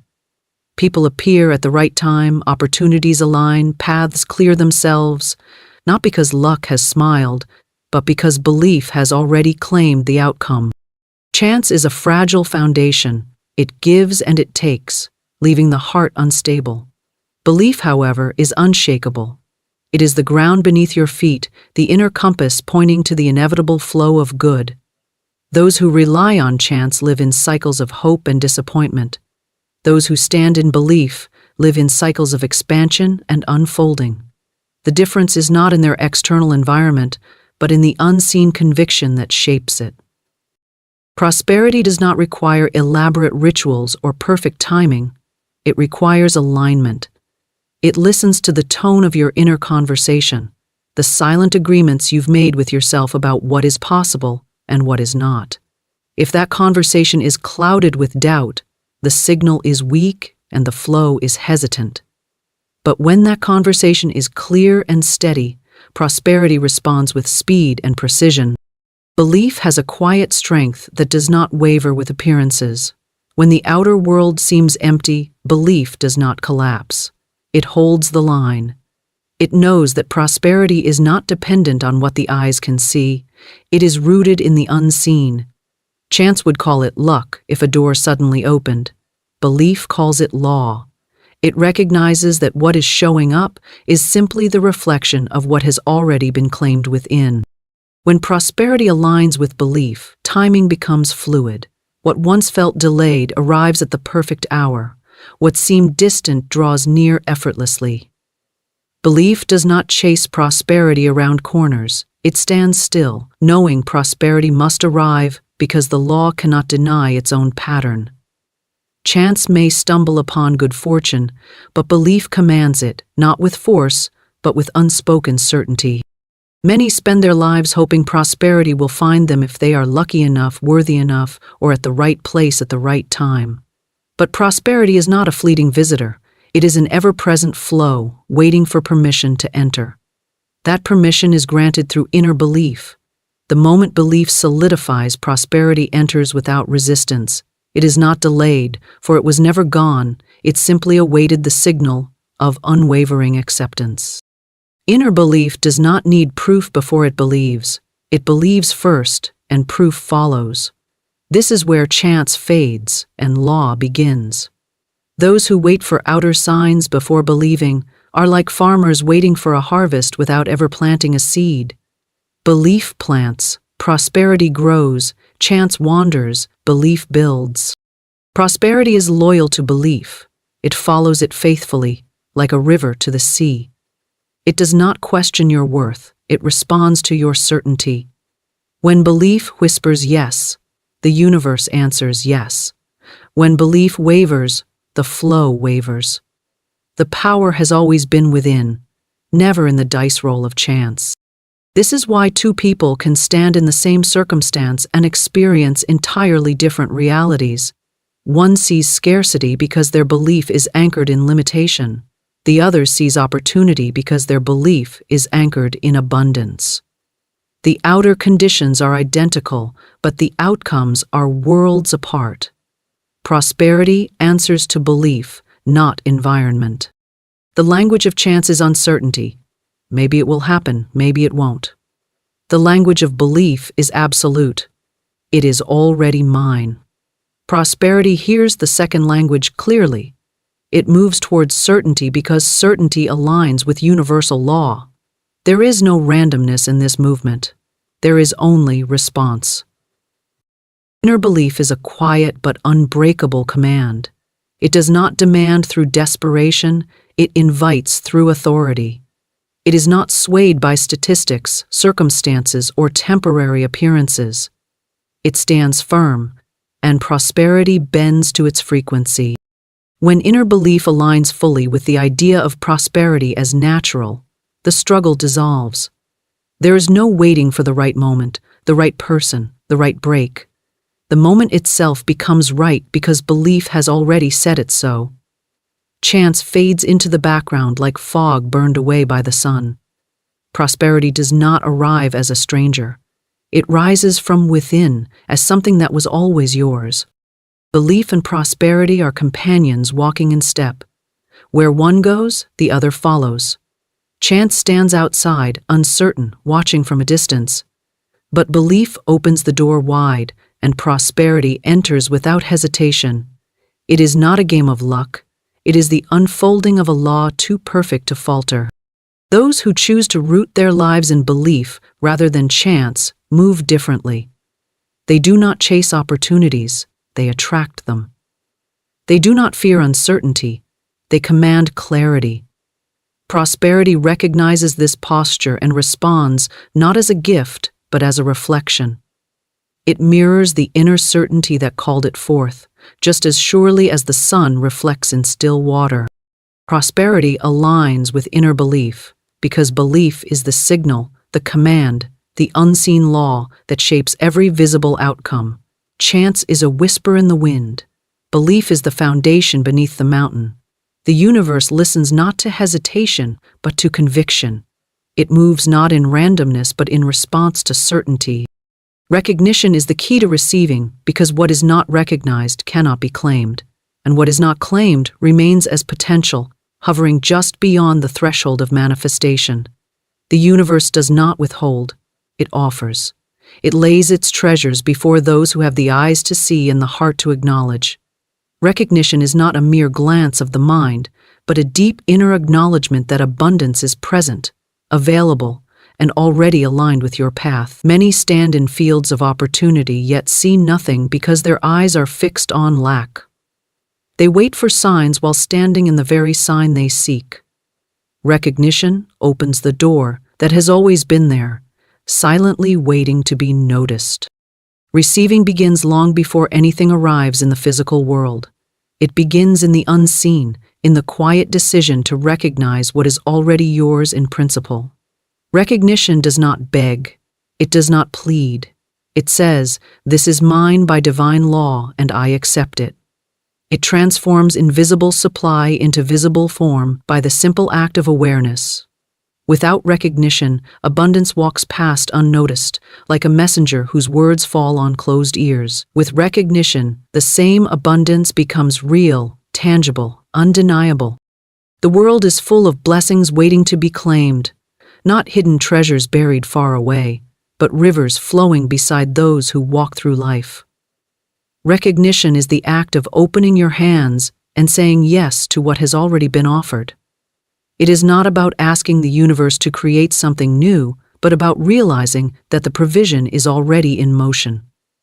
Lack is often not the absence of supply, but the absence of recognition. Many believe that receiving is about action alone, but it is first about awareness. The one who recognizes abundance begins to move differently. Their steps are lighter. Their words carry authority. They no longer operate from the energy of waiting. They operate from the energy of possessing. Recognition shifts the vibration of a person from hoping to knowing, from seeking to welcoming. The outer world responds accordingly, because the outer is merely the echo of the inner state. Recognition is like turning on a light in a darkened room. The furniture was always there. The light only makes it visible. Prosperity, opportunities, and divine provision exist in the same way. They do not appear out of nowhere when recognized. They are revealed. Recognition removes the veil of disbelief, allowing the eyes to see clearly. Many have prayed for abundance while standing in its presence, unaware that their own lack of recognition has kept it out of reach. To recognize is to claim, and to claim is to receive. Recognition is not a frantic grasping, but a serene acceptance. It is the deep knowing that there is no shortage, no distant future moment required, no gatekeeper to persuade. It acknowledges that the flow of supply is constant, like air waiting to be breathed. Those who live in a state of recognition walk through life differently. They do not fear missed opportunities because they understand that what is aligned with them cannot pass them by unnoticed when they are fully awake to it. The mind often looks for dramatic signs, but recognition often whispers rather than shouts. It comes in quiet moments of clarity, in subtle nudges, in gentle certainty. It does not depend on external confirmations. It arises from the inner place that knows abundance is not a visitor, but a resident. When this recognition takes root, circumstances rearrange themselves to reflect it. The invisible shifts first. The visible follows like a shadow. Receiving requires space, and recognition creates that space. A clenched hand cannot receive, but an open one can. A mind cluttered with doubt cannot perceive what is standing before it. Recognition clears away the noise, making room for what is already moving toward you. This is why those who practice recognition do not chase opportunities, they allow them. They do not demand, they accept. They do not wait for evidence, they see through the veil of appearances. Recognition is not passive. It is a powerful act of claiming authority over your reality. It declares that abundance is present here and now, not at some distant point. It shifts your inner atmosphere from emptiness to fullness. The more clearly you recognize, the more the universe mirrors that clarity back to you. What once seemed scarce begins to multiply, not because it was created in that moment, but because you finally allowed yourself to see it. The law of recognition operates quietly, yet it governs receiving with precision. Those who walk through life blind to their own worth and their own inheritance may unknowingly step over treasures. Opportunities can present themselves again and again, but until they are recognized, they remain as invisible as air to a closed window. Recognition opens that window, letting the breeze of abundance flow in effortlessly. People often believe that abundance must come from some dramatic, far-off source, but recognition shows that provision often stands beside you in familiar forms. The same conversation, the same resource, the same idea may have been present for years, waiting for you to look at it with new eyes. When recognition occurs, ordinary moments become doorways, and overlooked details become channels of supply. Recognition is a language the universe understands. When you speak it, everything that belongs to you begins to respond. It does not require shouting your desires into the void. It requires quietly affirming what is already true. A person who recognizes does not ask whether abundance exists. They simply open their hands to receive it. They walk into rooms expecting favor, not because they are entitled, but because they understand the law. Recognition strengthens faith. It anchors your belief in the reality of unseen supply. It trains your mind to look for evidence of abundance rather than lack. When the mind looks for lack, it finds it everywhere. When the mind looks for abundance, it discovers it in places it never thought to search. Recognition is a lens, and what you see through that lens determines the shape of your reality. To recognize abundance, you must first allow the noise of fear and doubt to quiet. Doubt blinds. Fear narrows vision. Recognition requires clarity. It is not born from struggle but from stillness. It is the moment when the heart stops questioning whether good is available and begins to accept that it has always been near. Recognition is the silent bridge between desire and manifestation. It is the spark that turns thought into form. Desire alone can remain suspended in possibility for years, but the moment you recognize it as already yours, something shifts. The current begins to flow.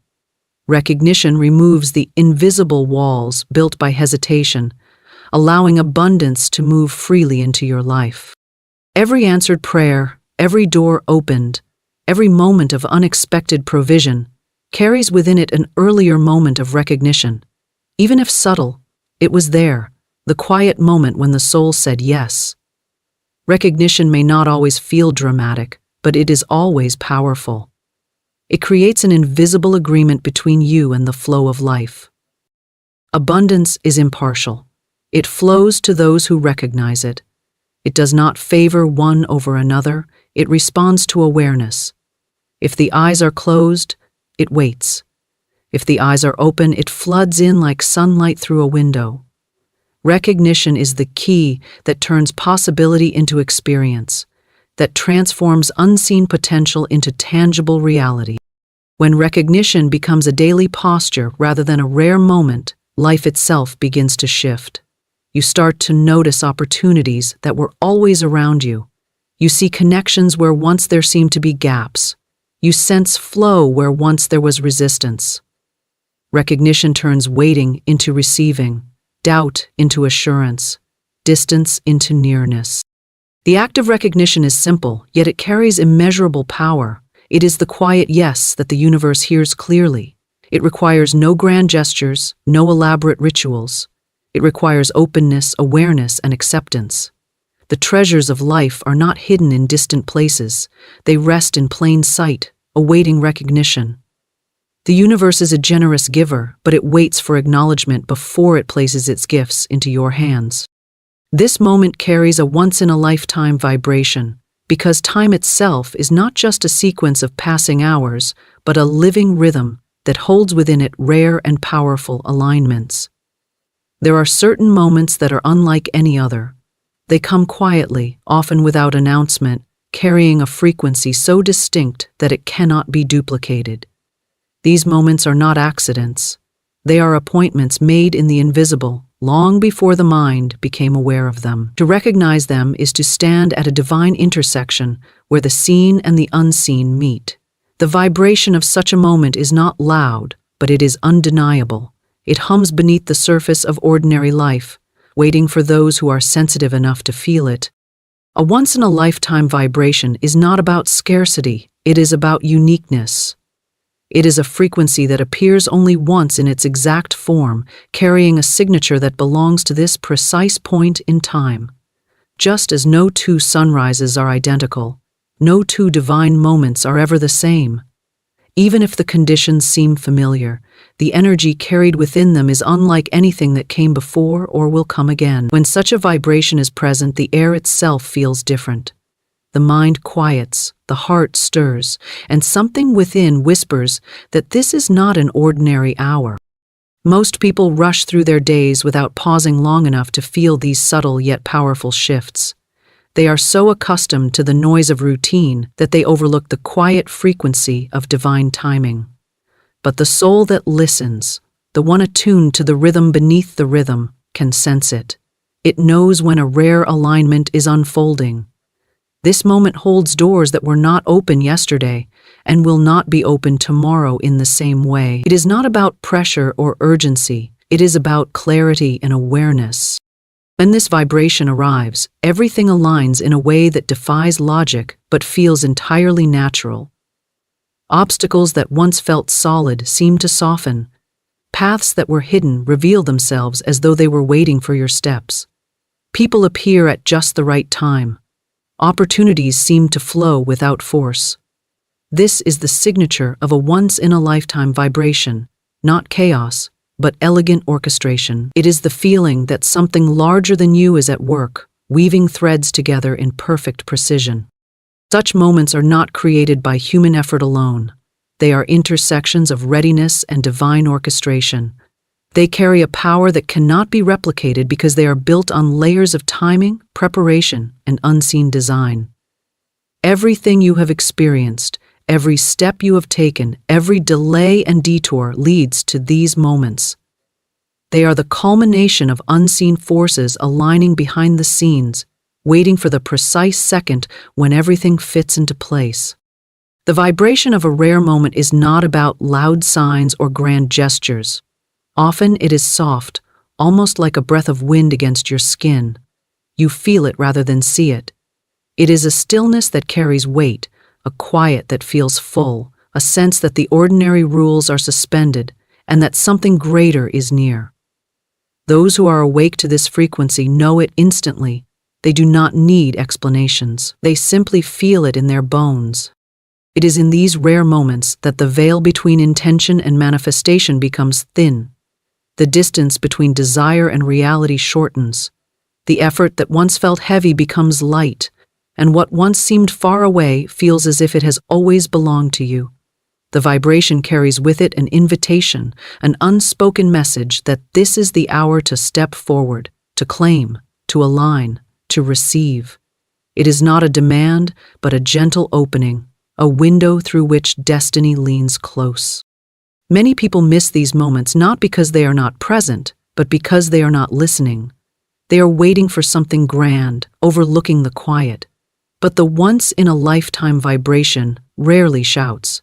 It is refined, precise, and elegant. It does not beg for attention, it reveals itself to the one who is ready. Readiness is not about perfection. It is about stillness, awareness, and trust. When the heart is still enough, the vibration becomes unmistakable. In these moments, there is no need for force. The universe does not push, it flows. Resistance fades like mist in the morning sun. This is the natural rhythm of divine alignment. When you stand inside this frequency, everything feels as if it is meeting you halfway. Opportunities do not need to be chased. They arrive with ease. What was once complicated becomes simple, not because the world has changed, but because the vibration has opened the right doors. The once-in-a-lifetime vibration does not mean you will never experience blessings again. It means this particular configuration, this exact combination of elements, will never return in the same way. Just as no moment can be repeated, no vibration can be duplicated. It is unique in its texture, its timing, its resonance. To meet it with awareness is to stand at the edge of a miracle. To overlook it is to let a rare current pass quietly by. It is in these moments that destiny often makes its quietest entrances, not with the noise of a crowd, but with the whisper of precision. It does not need to announce itself. Its presence is felt like the shift in the air before a storm, subtle, yet absolute. Those who trust their intuition, who follow the quiet pull rather than the loud distractions, recognize these rare openings. They do not hesitate, for they understand the weight of this particular now. This vibration carries its own language. It speaks not to the ears but to the heart. It does not ask questions like when or how. It simply states, "This is the hour." In that space, doubt loses its grip, because the feeling is stronger than any argument the mind can create. It is not about convincing yourself. It is about acknowledging what is already happening beneath the surface of ordinary perception. The once-in-a-lifetime vibration carries a sense of inevitability. It feels like the moment has been waiting for you as much as you have been waiting for it.